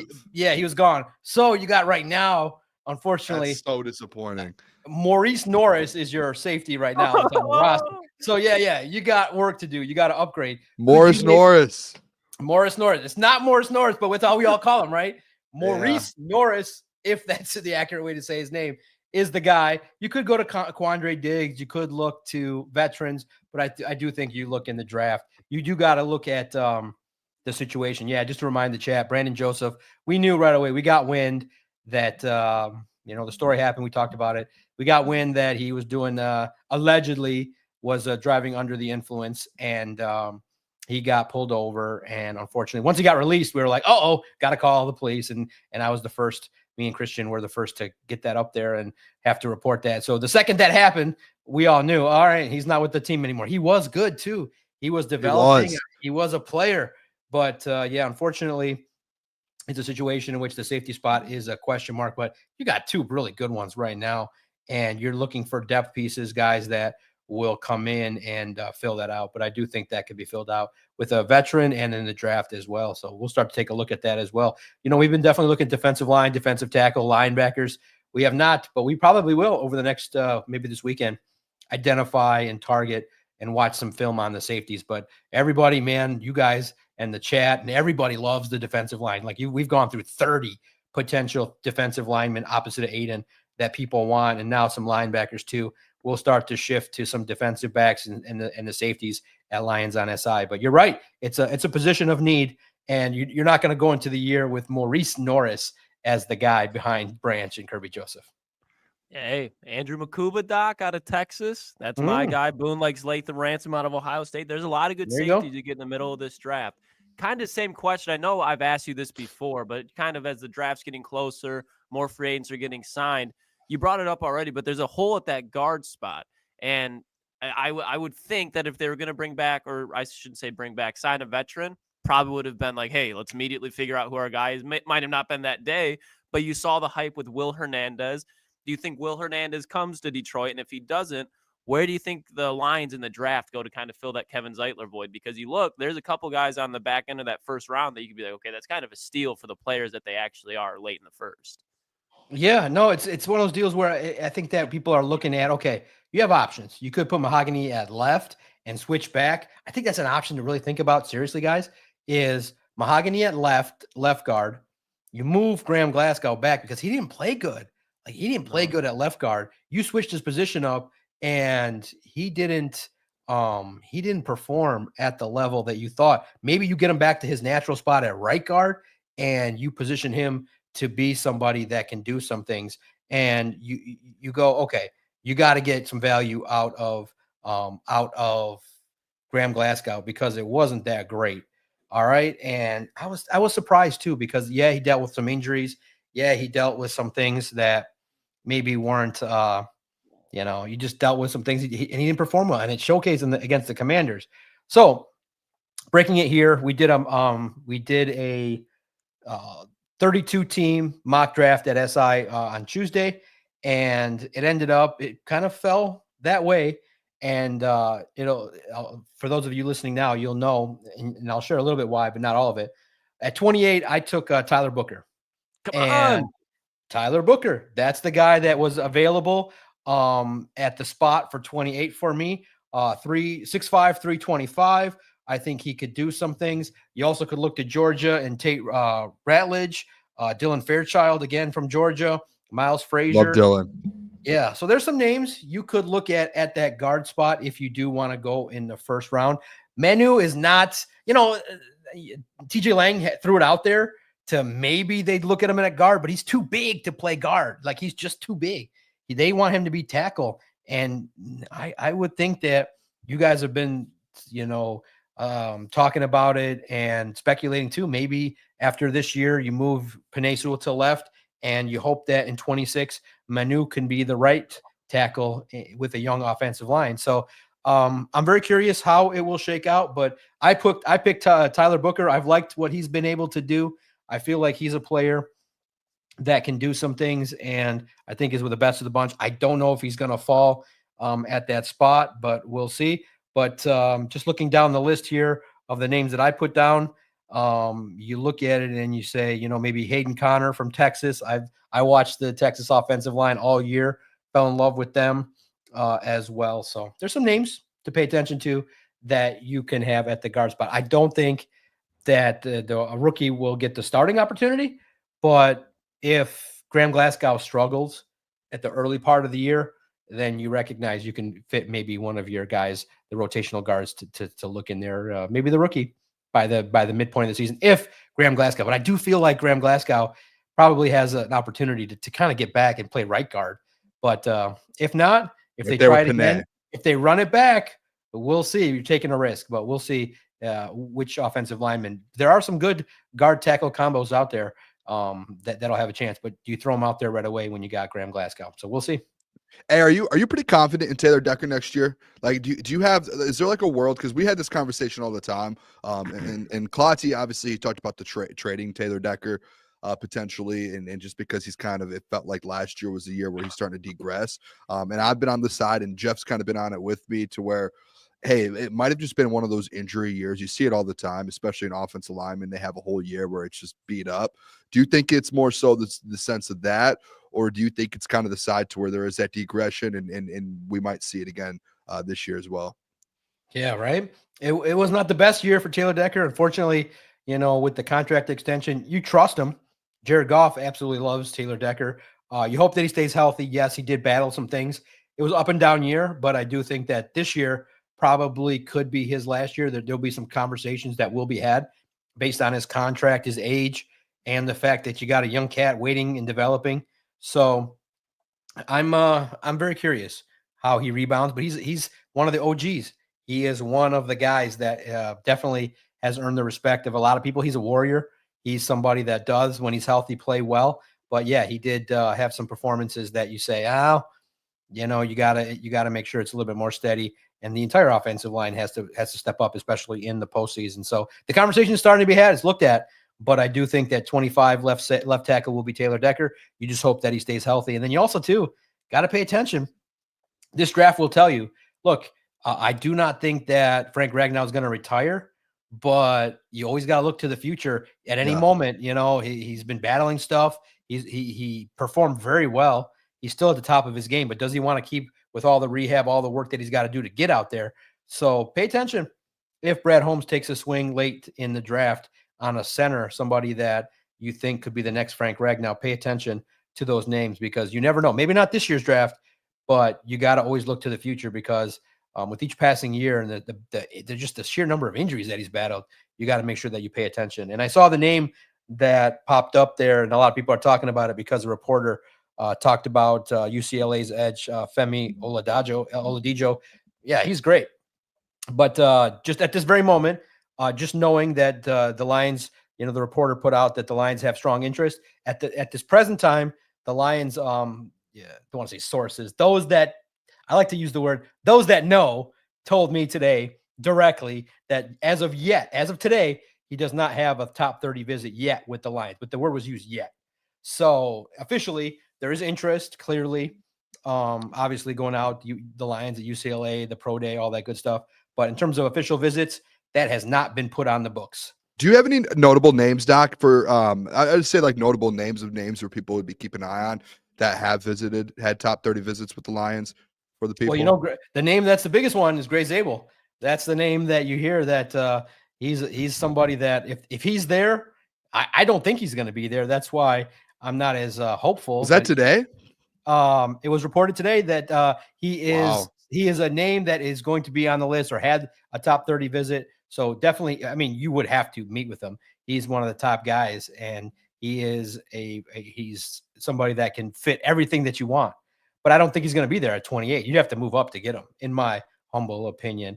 I look at it like all the edge rushers eventually will probably peek in and come in, but the list has been pretty quiet. I think 3-4 names I think we have on our tracker. Go check out the Lions on SI tracker as we update. I think there's only a couple names on there. The surprise, I think, was the Georgia or the running back, I believe, that there was some interest as well. So there's always going to be surprises, but I look at it from the perspective of that first round. Do you go with the edge? Do you risk it? It's a tough call, right? Because it's going to depend on who's there at 28. But I just think that you go best edge available. That's what I would do.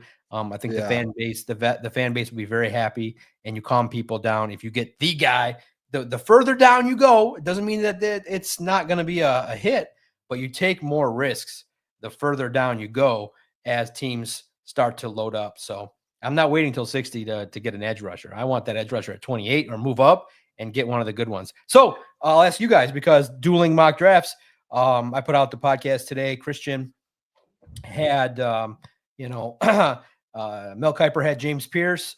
Daniel Jeremiah had Mikael Williams. Christian said that Mikael Williams is just better against the run. Pierce is too risky.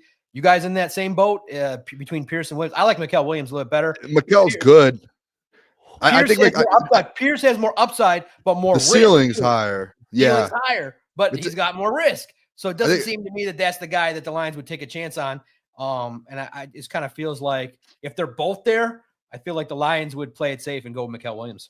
I think if you look at it, for Brad Holmes, we know Brad Holmes isn't a risk guy. And I know what Klotz is already going to say, because we've had this conversation a lot. James Pierce is the guy. You could probably make an argument. If you take away all if there are issues or all of that, whatever it's going on with him, if you take all of that away from every player in this draft, he's probably the second best edge in this draft. And it's probably Abdul Carter, and then it's probably either James Pierce and then Mikael Williams. I think it's both of those guys. So I guess it depends on how you feel. When you say it, hey, Williams is better with the run.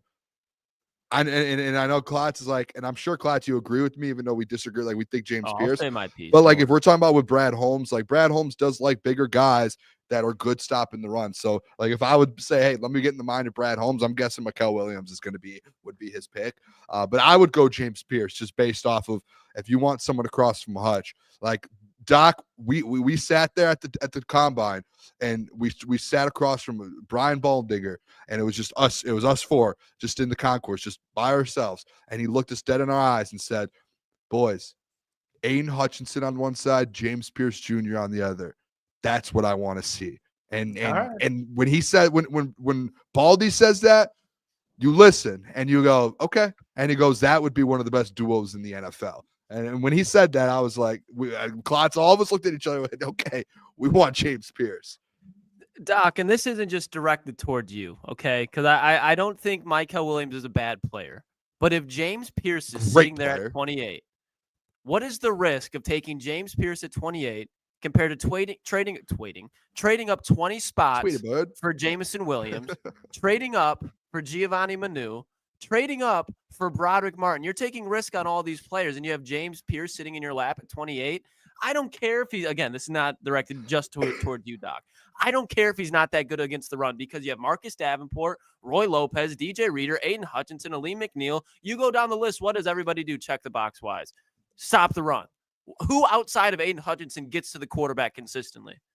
Not a shot to him. They extended Lee McNeil, so when he can hopefully reach that step, they don't got to pay him that money as far as a pass rusher from the interior that can do that. There's no one on this defensive line outside of Aiden Hutchinson that can get to the quarterback. Jack Campbell doesn't get to the quarterback. Alex Anzalone doesn't get to the quarterback. Hopefully to see Derek Barnes that he can get to the quarterback. But when it comes to getting sacks, Al-Quadin Muhammad, who they brought in week 7, week 8, he was second on the team in sacks. I mean, what? They need someone to get to the quarterback. I don't think Michael Williams is a bad player. Not at all.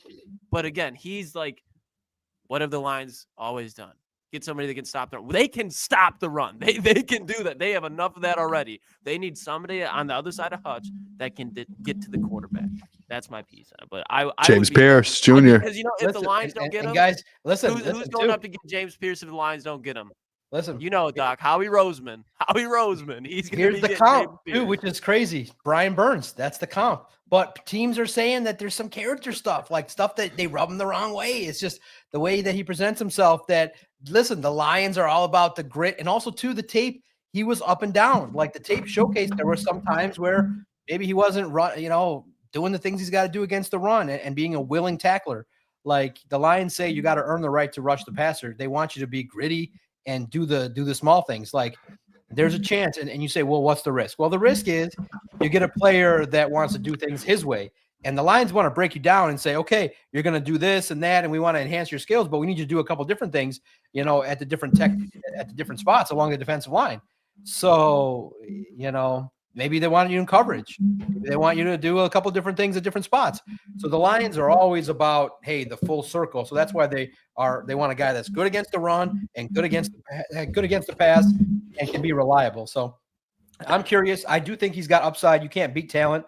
I do think that, when you turn on the tape, the potential, it would be tough to pass on him. I don't think he'll be there at 28. So it's no. But he's talented. He's a talented guy, but there's some level of risk. And these guys, when they do these talks, that's the most important part is, hey, do we feel like you can fit in what we want? And also, too, the Lions want guys that when it's time to practice hard, it's practice hard every single time that your name is called. Yeah. It's not Monday and Friday. It's every single day. Monday, Wednesday, Thursday, Friday. You got to practice hard and do the job. So that's where you get into a tough spot with Brad and I know like Lucas and me. We had these conversations to where you bring a guy like James Pearson to where your culture is already built to where you should be able to let some of those guys adapt into your culture, and you should be able to change a few guys to be able to fit in. But again, like then you get into that weird point in the middle to where there's that point to where it's like, do you think Brad will do that, or do you think Brad's going to still stay like if he didn't get Jalen Carter, what makes you think he's going to be like, let me get James Pierce? And it feels like he's going to stay pretty hard on his stance on that. That's at least my opinion.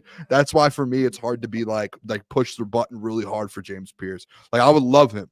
Like he would be one of my top picks, but I just try and stay a little realistic with it to where it feels like we know what Brad's going to do. And it's like, this is one of those things to where if you're going to be one of those people who just pound the table for James Pierce and you're going to complain, like what the end result's going to be. It's probably Brad Holmes is going to do what he did with Jalen Carter on it, and he's going to pass on him. And guess what? Like I just have to hear you complain again for another month about it. And I really, to be quite frank, and Klotz is probably over there smiling like, I don't want to hear it because I told you back here in March that's going to happen. So it's like, I just don't want to hear it because I had to deal with it. Jalen Carter. I had at our old employer, and Easy's going to laugh about this. I started a jar that anytime you brought the word Jalen Carter up for the next month after the draft, I didn't want it. You had to put $1 in there because I didn't want to hear it. So it's like, what's going to happen. You know what Brad's about. Like it is what it is. Whether you agree or disagree with it, you just know. But they were very patient with Jamison Williams. They were for sure. Yeah, they're very patient with him. He's got talent, so they're not opposed. But maybe JMO is the reason why James Pierce can't come. They're like, no, we don't want some guy that doesn't read the fine print and ends up doing side stuff that we don't want. You know what I mean? You just never know. And that's why the interview is so key. You just never know. You give a guy $15 million straight up in your bank account. You just never know what that's going to do to somebody. Does that mean he's going to, still grind and work and want to develop? Or is he somebody? That's what they got to figure out. And that's what they got to figure out is, yeah, he's got talent, but does he dedicate himself? And also, too, the other part that's crazy, which I don't think, looking at it from that perspective, and that's why, if I ever was physically of that stature, I don't know if I would be truly a great football player because I love life. I love sports. I love cards. I love hanging out. I love movies. I like a bunch of things that I'm into. The Lions want guys that from the time June and July hit are all about football. Like they wake up, watch film, wake up, watch film, go to the facility, stay there, be the last guy in. You got a Cully Freeman that's there at like 4:30 in the morning trying to beat Goff every day. They want ballers that just are addicted to football. And it's tough. It's tough to be that way because you got to be committed to greatness all the time. And I'm finding myself now, grinding the same level of grind. Do I have the same level of grind as I did 2 years ago? I'm grinding, but not to the same level that I was. I've been lucky, been fortunate, got help, and I have 2 great kids. I got a lot of interest in broadcasting and podcasting and interviewing and things behind the scenes of helping other people too. So it's just unbelievably tough to be dedicated to just one thing to be great. And that's what you got to be great. That's what the Lions want. They want addicted people that when they go home, they're texting each other, texting the coaches, hey, what about this move? What about that move? Does James Pierce have that? For a first-round pick, you got to make sure that he does. And Doc, we had the conversation yesterday, and I'm interested just because we didn't get to see much of him this year, but a bright spot for this defense, especially in the cornerback room, could potentially be Ennis Rakestraw. What do you think, just because, again, we only saw a sample size of him. He was dealing with injuries, second-round pick, and he was somebody that, like Lions fans, I think they had to see to get an opinion on because he was a little bit undersized. What do you think his role is going to be in 2025? Because he's not obviously going to be a starter, but I feel like he's probably going to be better at nickel. He could play on the outside for sure, but I think he's suited for a nickel. You got to Meek Robertson there. So what do you think is going to be the plan for the second-round pick last year? Yeah, it's great. Perfect segue. I assigned Vito to write how many open spots are there for the starters on the Lions. You can check that out on Lions on SI. We only think 3: guard, edge, and nickel. And I think that Ennis Rakestraw clearly is not going to be a starter in regards to on the outside. I don't think that it's going to be, I think it's going to be DJ Reed and Terrion. Yep. And so the spot that he's going to battle for is that nickel spot. I think that it's a perfect battle. I can't wait to see it. Him and Amik, and let's go battle it out. He's got to have a much better sophomore year because it was a wasted year. It was unfortunate. You could have used his help. I don't want to say, listen, let me put it in a more subtle way, in a more gentle way for those that are loving Brad Holmes. Ennis had an injury history prior to the draft. It was clear. Everybody brought it up. You still drafted him. He dealt with more injuries. If you took somebody else that maybe was, a little bit more healthier, when Amik goes down, you probably have somebody else. That could be another pick where you could say, hey, you went with a guy that had an injury history coming right out of just before the draft. If you would have went with a different defensive back, I haven't looked, but the thought just popped in my head. When Amik goes down, you could have had another body. That could have been that spot. So that's another situation that is tough, in that Brad has taken some chances. And in the NFL, you don't get too many chances to redshirt players. It's a win now mode. If you're going to invest a second rounder, you got to handle it. Your third round pick, you got to kind of get in and be competing. Now, the Lions have a good team, and there's only really 3 spots, but one of those spots is for Ennis to take. And man, it's good competition. And I think that it's just going to benefit him and Amik Robertson. His role has got to be a physical defensive back, stay healthy, get bigger, and stay on the field. The talent's there, but right now he's leaning more towards Iffy than he is toward Terrion. And you just got to swing it the other way, because he said he's going to commit to getting his body right, getting healthy.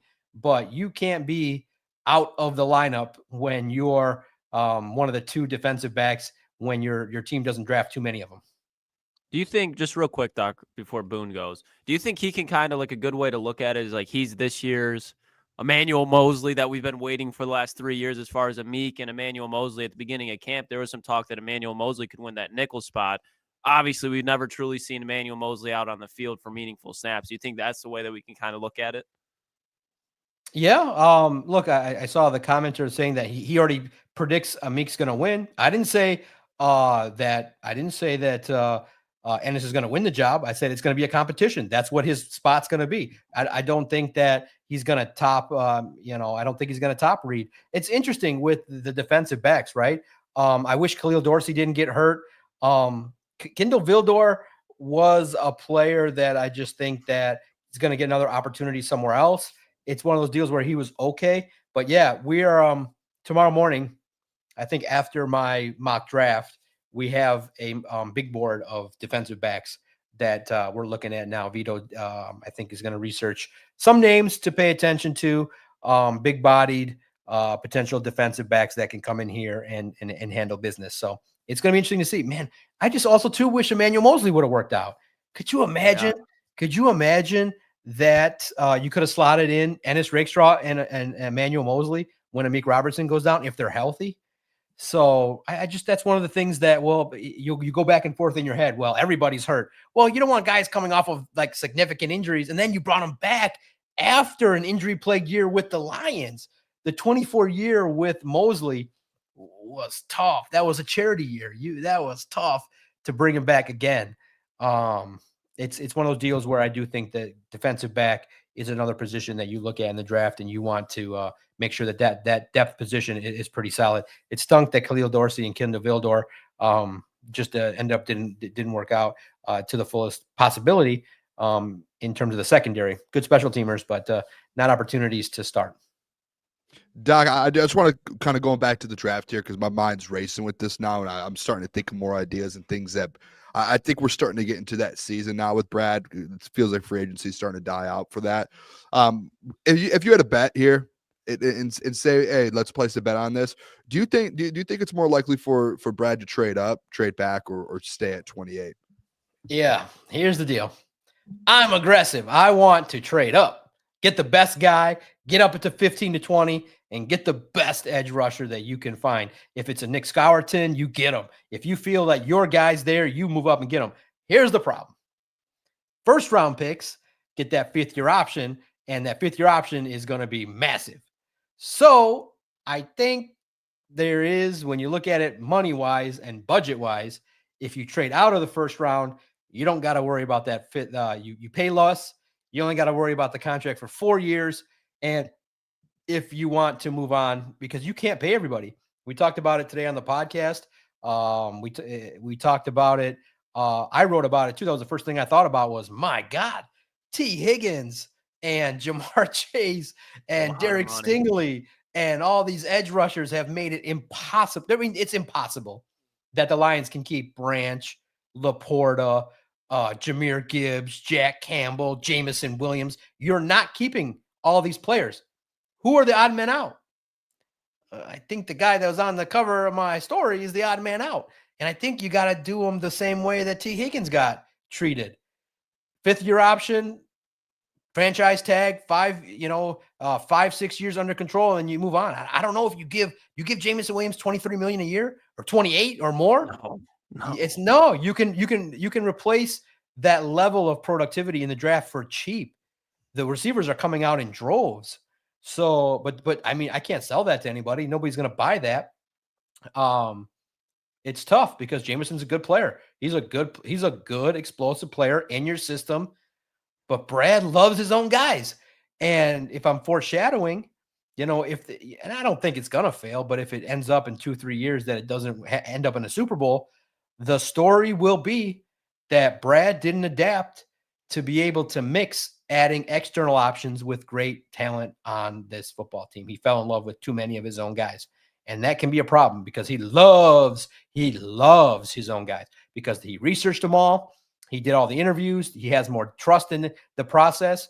And, you could make some arguments that some of the guys he's already given money to, maybe a Lee McNeil, you say, well, you could have maybe not made that move when you did.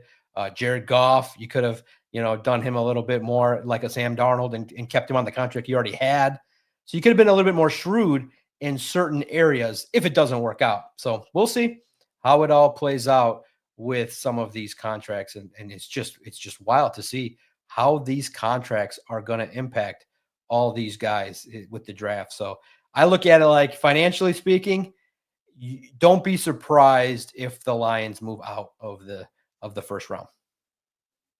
Cheaper. I don't hate that. I don't hate that, Doc. I really it's don't. Cheaper. It really is cheaper. Especially it's cheaper, and then at the end of the day, there's more options that you can do in the second round. Where if you're sitting there late in the first, very similar type of players. Something that maybe you get a second. Yeah, maybe you get a second and another day 3 pick. You get 2 picks, and you can fill up in spots that you want, like we said, safety and cornerback too.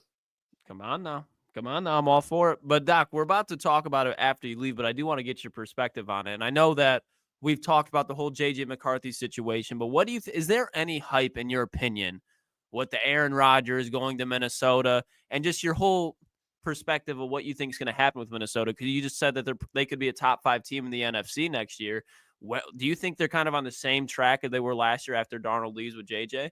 Yeah. I look at it like, if you're Aaron Rodgers, the team that's just sitting right there and square in the face that's perfect for you is the Steelers. They got receivers. They got a culture. They can kind of insulate you a little bit. Mike Tomlin can protect you from all the nonsense. He'll deflect all the stupid questions that he gets asked about the things that he does. Steelers, I think the culture's right there. You go right in there, and it's like the better version of the Jets. You get a defense. You get a coach that's always been in the postseason. They have a run game. They have a philosophy that's conducive to helping you. So I like the Steelers. I don't like the fit. I think that Rodgers with the Vikings. Yeah, I mean it makes sense. There's talent, but I think there's better talent with the Steelers on the AFC side. So it's a fun division too, though. Could you imagine Burrow, Lamar Jackson, and you got Aaron Rodgers? Oh my goodness, JJ. Look, if you're going to trade Sam Darnold, and I was wrong. Excuse me, if you're going to let him go, if you're going to move on from Sam Darnold after the season that he had, I would have said, okay, that means that you have trust that J.J. McCarthy, Michigan man, who's mobile, athletic, learned under Darnold, is going to be able to adapt and succeed. And you got the pieces. You got a nice running back. You got 2 great receivers. You got all-world number 1 receiver potential in Justin Jefferson. You're set up for success, and you got a coach that's a quarterback guru. So you're set up for success. I don't think they're 14-win good, but they're pretty good. And I do think that J.J. McCarthy, outside of the physical strength, the tools, there's just some guys that just have those intangibles, mobility, athleticism, grit. He's going to do some things, especially knowing that he sat there for a year, learned. I think there's good opportunities for him to excel and have a good NFL career. But it takes time. And I think that'll be a great opportunity to see where Kelvin Shepherd's at when we play the Vikings, because you got to make sure that you confuse the hell out of a rookie, show him some looks that he's never seen before. So I would love to see DJ Reed pick off JJ McCarthy. That'd be great. Come on now. that would be something. Doc, I want to throw a couple questions here from the chat for you. First, we'll do Steve Lehman said, Doc, potential on Josiah Stewart in the second round. I believe Josiah, Josiah out of Michigan. Yeah. Michigan's pro day is Friday. I'm so busy on Friday. I've always wanted to go to these pro days, but it's so limited in how much time you get. And I'm not a super insider, so I don't think I could watch the workouts. So I'm not going, but you'll hear someone will go locally and write about these guys. Good player, potential, good potential. I like Grant a little bit more, but I love the Michigan guys. They're going to make noise. They're going to be good players in this league, and credit to Wink Martindale for what he's been able to do. I like the class that Michigan's bringing to the table. Mason Graham's going to be successful wherever he goes. I talked to a lot of the guys at the combine, and they just exuded confidence. I was nice. See, for all you guys that don't think the Spartans can be professional, I asked one of the Michigan guys, what's the lasting memory you have of winning the Natty? And he talked about the older players and the work ethic that they did. The player that's going to be most interesting out of Michigan, I don't know, just based on the way his season went, is Will Johnson. I think he's good, but he's got that injury situation that you go, hey, did you really work hard enough to get back on the field? What's your grit level? What position you're going to get into? It's a very fine line between being Jeff Okudah and Derek Stingley. So where does he slot in? I'm curious to see. And also too, the Vikings, let's just laugh for a minute. The Vikings were dumb enough to interview Jeff Okudah and then ink him to a contract. Like, did they not watch the nonsense that happened with Atlanta and Houston? He is typically what you would call a UFL defensive back. That's his capabilities. So Could be a great coach one day, Doc. Yeah, great coach. Good guy. But unfortunately, we don't want to use the labels. But the label that people are using, he's a Jag. He's just a guy. And just a guy. Jag, just a guy. And I love it. Amon-Ra is gonna go. He's gonna get like 5 penalties against Jeff Okudah. I can't believe that debate that people had, that we had to sit through about Jeff Okudah. Knowing that you don't, and there were people, guys, too. Remember, too, you can always throw those positive Pete's. The positive Pete's tried to sell us Jeff Okudah. They almost got me. They were like, "Oh, he's going to develop and he's good," and everyone was like, and your former friends were like, "That guy is slow. That guy can't play the position." Our eyes tell us. What tells you that he can play the position? Nothing tells you that he can play the position. But you guys are negative, and I'm like, "All right, I'll let you try and sell me that nonsense." But then he kept getting hurt, and then you're just like, man, he's all up in his head, too serious. Like, it was written all over the wall that it was not going to be good. But there were people trying to sell that Jeff Okudah was going to be, oh, you can't use that kind of language. I'm like, look, it's football. You can either cover or you can't. Yeah, and everybody, you don't have to be a pro scout to see it. Like, we're all standing there going, that guy can't cover. He ain't fast enough. And remember when the positive Pete's are out there trying to sell you, they have an agenda. They want to talk to these guys nonstop. I'm of the opinion, you watch ball, your gut will tell you. You can see it if a guy can play or not. You don't need to be a pro scout. Now, it's an interesting thing to know if this Vikings team is going to be better than the Bears. I can't wait to see the way that the division shakes out this year. But the Lions are still kings of the mountain. But the Vikings and Bears are trying to get better. Let's see. Do we have any more questions? There was one here, actually, another edge rusher, Doc. I got to find it here. Anything on Braden Swinson out of LSU, Doc? Have you watched some of his film? Are you familiar with his game? Anything on him for the Lions? LSU. That's a unique SEC program, man. You have a coach there. You have a coach there that I don't think is authentic. I look at that program and go, man, you dropped off from Ed Ogeron. You dropped off huge. I look at that program and they should always be at the top. When Nick Saban had that situation, when he had that thing purring, that thing was sweet. That thing was awesome. And that program should be with the Alabamas of the world. It's hard. It's hard to replicate, I like the 6'4", 255 nature of his game. I do think that, the time that he spent with Oregon was always interesting too. I saw him come across.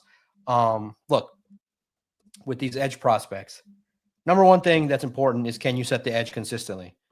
He can do that. This is a player that if you can get him in the right round, I would not be terribly upset with an athletic. I think his relative athletic score, if I remember, is in the zone where Brad Holmes likes it. I have my list because first and foremost, you got to know, guys, what Brad Holmes likes. He likes the RAS between 8.5 and higher, and I think his is up there in that zone when I put it on my list. I like what he can bring to the table. I would not be disappointed with that selection. I do think that there's opportunities that when you look at these players that maybe, they don't take one in the first round, they go a little bit lower because it's a deep class. And it's one of those deals. And someone said it. I knew your chat would say it because I was at dinner with my father-in-law and he said, Johnny, I said, what's up, father-in-law? He said, Terrion doesn't look like he can cover. And I said, father-in-law, it's a little early. It's a little bit one of those deals where I do think that he has the closing speed that will develop. He has the stickiness that you need. It was a brutal first year, but he showed traits that are a little bit different than Okudah for the second year. So I said, yeah, he's got some things to work on. But he did say, the recognition on some plays needs to be improved. But remember, it's a rookie. So this is a big year for Terrion Arnold. Big year because you got to start to show. But he's not a bust yet. I do think that Terrion footwork is getting better, recognition, and the Lions are trying to him out with the Terrion Arnold rule where he can be as handsy as he wants. It's not an automatic first down penalty. The Terrion Arnold rule is going to be hilarious if they get that pass, which they won't. But that's a classic hilarious move by the Lions. We don't want pass interference to be first downs. That is hilarious and really genius in my opinion. But really, in the end, if you want to go all the way, you need to not destroy our quarterback rule. Like you can only let. I was clowning around today with these rules. I was like, hell, if you're going to pay a quarterback that can't move, throw out a rule. Hey, you can only send 2 defensive linemen. Period. A combination. 1 lineman, 1 linebacker can get to the quarterback. That's it. And try and run that so that Jared Goff can dominate the league. But hey, I love the rules. I love that they're trying. The IR rule is the best one that they submitted. That one will help teams. They'll never pass the wild card rule. That the owners will never ever. That'll get shot down like 20. That'll get shot down 30-2. And the flag one could be an interesting debate. The IR one probably has a chance to pass. What was the IR one, Doc? I didn't see that one. It's a rule where the impact of the roster is different based on the number of guys that get hurt. Like if there's an elevated number of guys on the IR, they want to change it so that certain guys don't count on against your roster. So you can just add more bodies. Okay. And that's the third one. They submitted 3. That's the one that's the most realistic is the IR one. Look at that. Look at the details of that. It just basically, if you're getting a bunch of guys that are on IR, the way in which you can get them back maybe cannot count against your active roster. So you can get more guys available. You just need more bodies. And the certain active number of players on day is stupid. You need to be able to have 55. You need to have about, I'm of the opinion, you need to have 60 players on your active roster, 15. I think you need to up it from 69 to 75. That's perfect. I think 60 guys on the active roster, 55, 56 active on game day, and 15 guys on your practice squad. 75. More jobs and more opportunities. So that way the Lions can see if they can top their own record, get 30 guys on IR. Hey, Doc, last question here, because I want to make sure Schiff got put it in here before and I missed it, and he just threw it in there again. But he just said if the Jags were to trade Trayvon Walker, do you think the Lions can make a move for him? This is like another one of the kind of like Trey Hendrickson, obviously maybe not as big, but one of those kind of major moves, it feels like. Yeah, I like the idea there. The problem is that it's not consistent enough, There's a reason why I think Aiden was definitely the right call to go. Should have went number 1. But Walker with a new defensive line coach could be intriguing. But, the cost might be something that gets prohibitive up there. He's going to be wanting probably some numbers too to get up there. So I would say that if they put him on the market, I do not think that he would come to the Lions. I don't think the Lions want a guy that if they really wanted him, they could have moved up and got him. Yeah, I think that's fair. That'll be interesting to see if he gets if he hits the trade market. All right, Doc. Appreciate you tuning in. Appreciate you, Doc. We'll be back next Wednesday. Jeff should be back next Wednesday, so we'll have a full crew to talk to you, and hopefully there's some more news. Hopefully there's some edge news.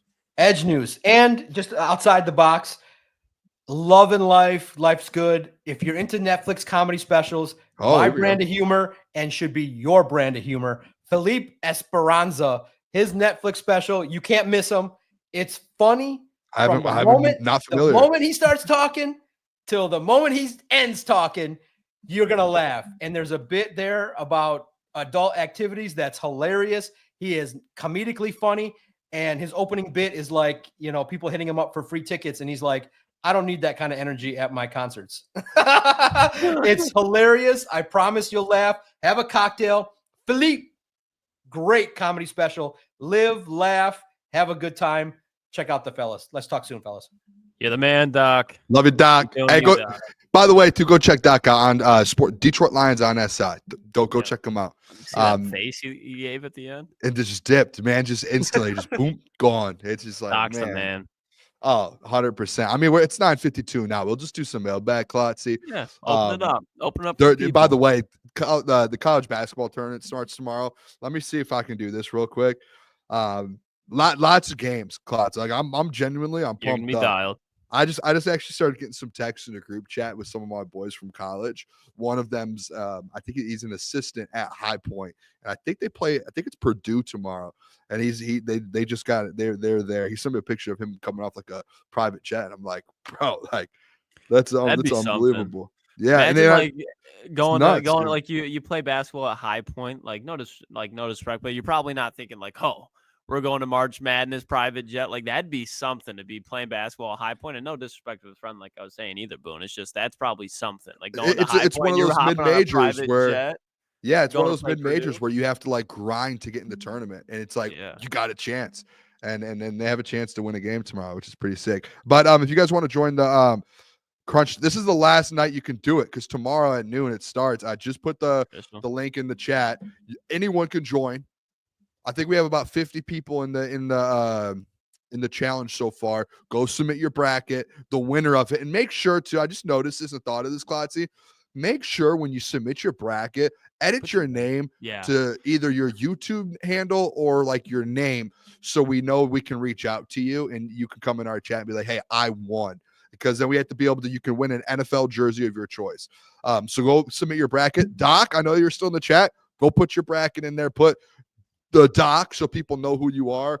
And people we'll see that Michigan State logo pop up on. Are you gonna release your winner yet, Boone? I mean, I guess I could just do it right now. I could just say who I have because who's your final four first? So this is the first year. Typically, there's times where I because I put a couple entries in, and I have a bunch of people actually. Some out of nowhere this year had like 5 just people texted me like, "Hey, do you want to get in this bracket? It's this much. I was like, "Yeah, let's do it." Typically, I'll do a couple different winners here and there. One bracket, Klotz, in all these different ones. So I have just one.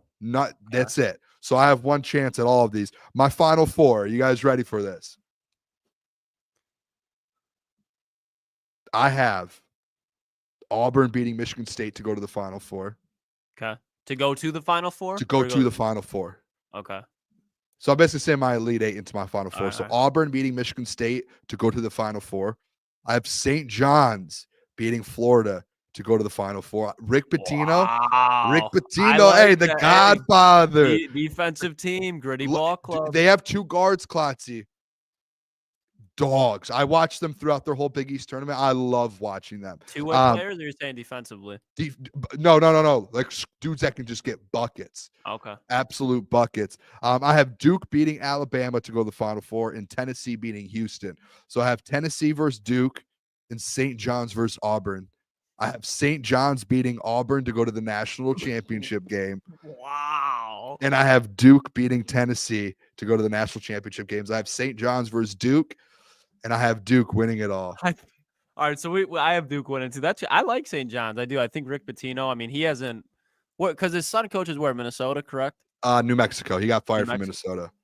Oh, okay. I would say besides, like, I mean, that whole family, like, that's a good coaching, like. Oh, but his dad, like, dude, Rick, so good. But all of them, they just win. St. John's, I think that's perfect for like him to go into a kind of not a mid-major, but it's kind of a smaller school basketball-wise compared to the Dukes, the Blue Bloods. But they kind of have some history. But if he can build something there, dude, I'm telling you, that'd be a fun team to root for. I don't know if you've watched St. John's, Klotzy, but I watched them 3 times in the last week. RJ Lewis, I believe is his name. I think he might average like 18 a game, maybe 6, 7 in there, like high teens. Range. RJ Lewis is a dog. And then they had this kid. His name's Kadari. Okay. I had a friend in college freshman year, running back. I ended up transferring to UTSA as a running back. His name was Kadari Johnson. This kid's name's Kadari. He's another guard. He is an absolute dog. Just Come an on now. absolute like type dog. Like he's getting after it. And I heard Rick Pitino talk about it. Like, hey, at practice, I let Kadari. I think it's Kadari Richmond. I let Kadari just, hey, don't use all your energy in practice. Save it for the game. And when you have a guy like that, you know there's if something. you gotta about like him. tell him tone it down. Yeah, you know there's something about him. So I don't know. There's something about St. John's, and I think Duke. Honestly, I'll say this. I was talking to some people earlier today about it. Like Cooper Flagg, it's like questionable, and he's injured, rolled ankle, really bad. And who if he's going to play the first couple rounds, dude? This Duke team without Cooper Flagg is Still like legit. top 5 team. They have another lottery player that's hooping for them, and he gets buckets too. So like they from top to bottom, Duke's going to be good. They're going to be fine. And then if Cooper Flagg ends up coming back and being absolutely just takes over, they're winning the national championship. They're too good. Can I get some expert John advice? Shire's dog. Because Yeah, go ahead. You had St. John's and you had them a lot farther, but that seemed like it's kind of like your sweetheart of this year. You're all in on St. John's. Yep. Don't know why I picked them. Literally no reason. Just had a feeling. Tell me what you think about Drake in the tournament. Okay, this is Drake. Drake can win a game. The thing is right, who's Drake playing again? They're playing Missouri. The thing is with Drake, they've only lost 3 games all year. I believe, and if I'm thinking of the correct team, I think they slow the game down a lot, like major defense. I think they might have some of the least amount of possessions in all of college basketball, but they're 30-3 and they just find ways. They're like they grind it out. I have them losing to Missouri in the first round. I think Missouri just. I'm telling you, dude, the SEC, bro. I'm not gonna hold up against it too much, Boone. Do you want me to tell you my upsets? I have a couple upsets. So and I'm interested in yours too. So I have my upsets. I have Creighton. That's a 9-8. Creighton's really good. I have Creighton winning as well. Dude, they got put in such a tough spot. They're way better than a 9 seed, and they have to go up against Auburn right away. That's brutal for them. I do have Yale. I have Yale, a 13 seed Yale beating Texas A&M to play Michigan. I think that legit can happen. They have a top to bottom of squad.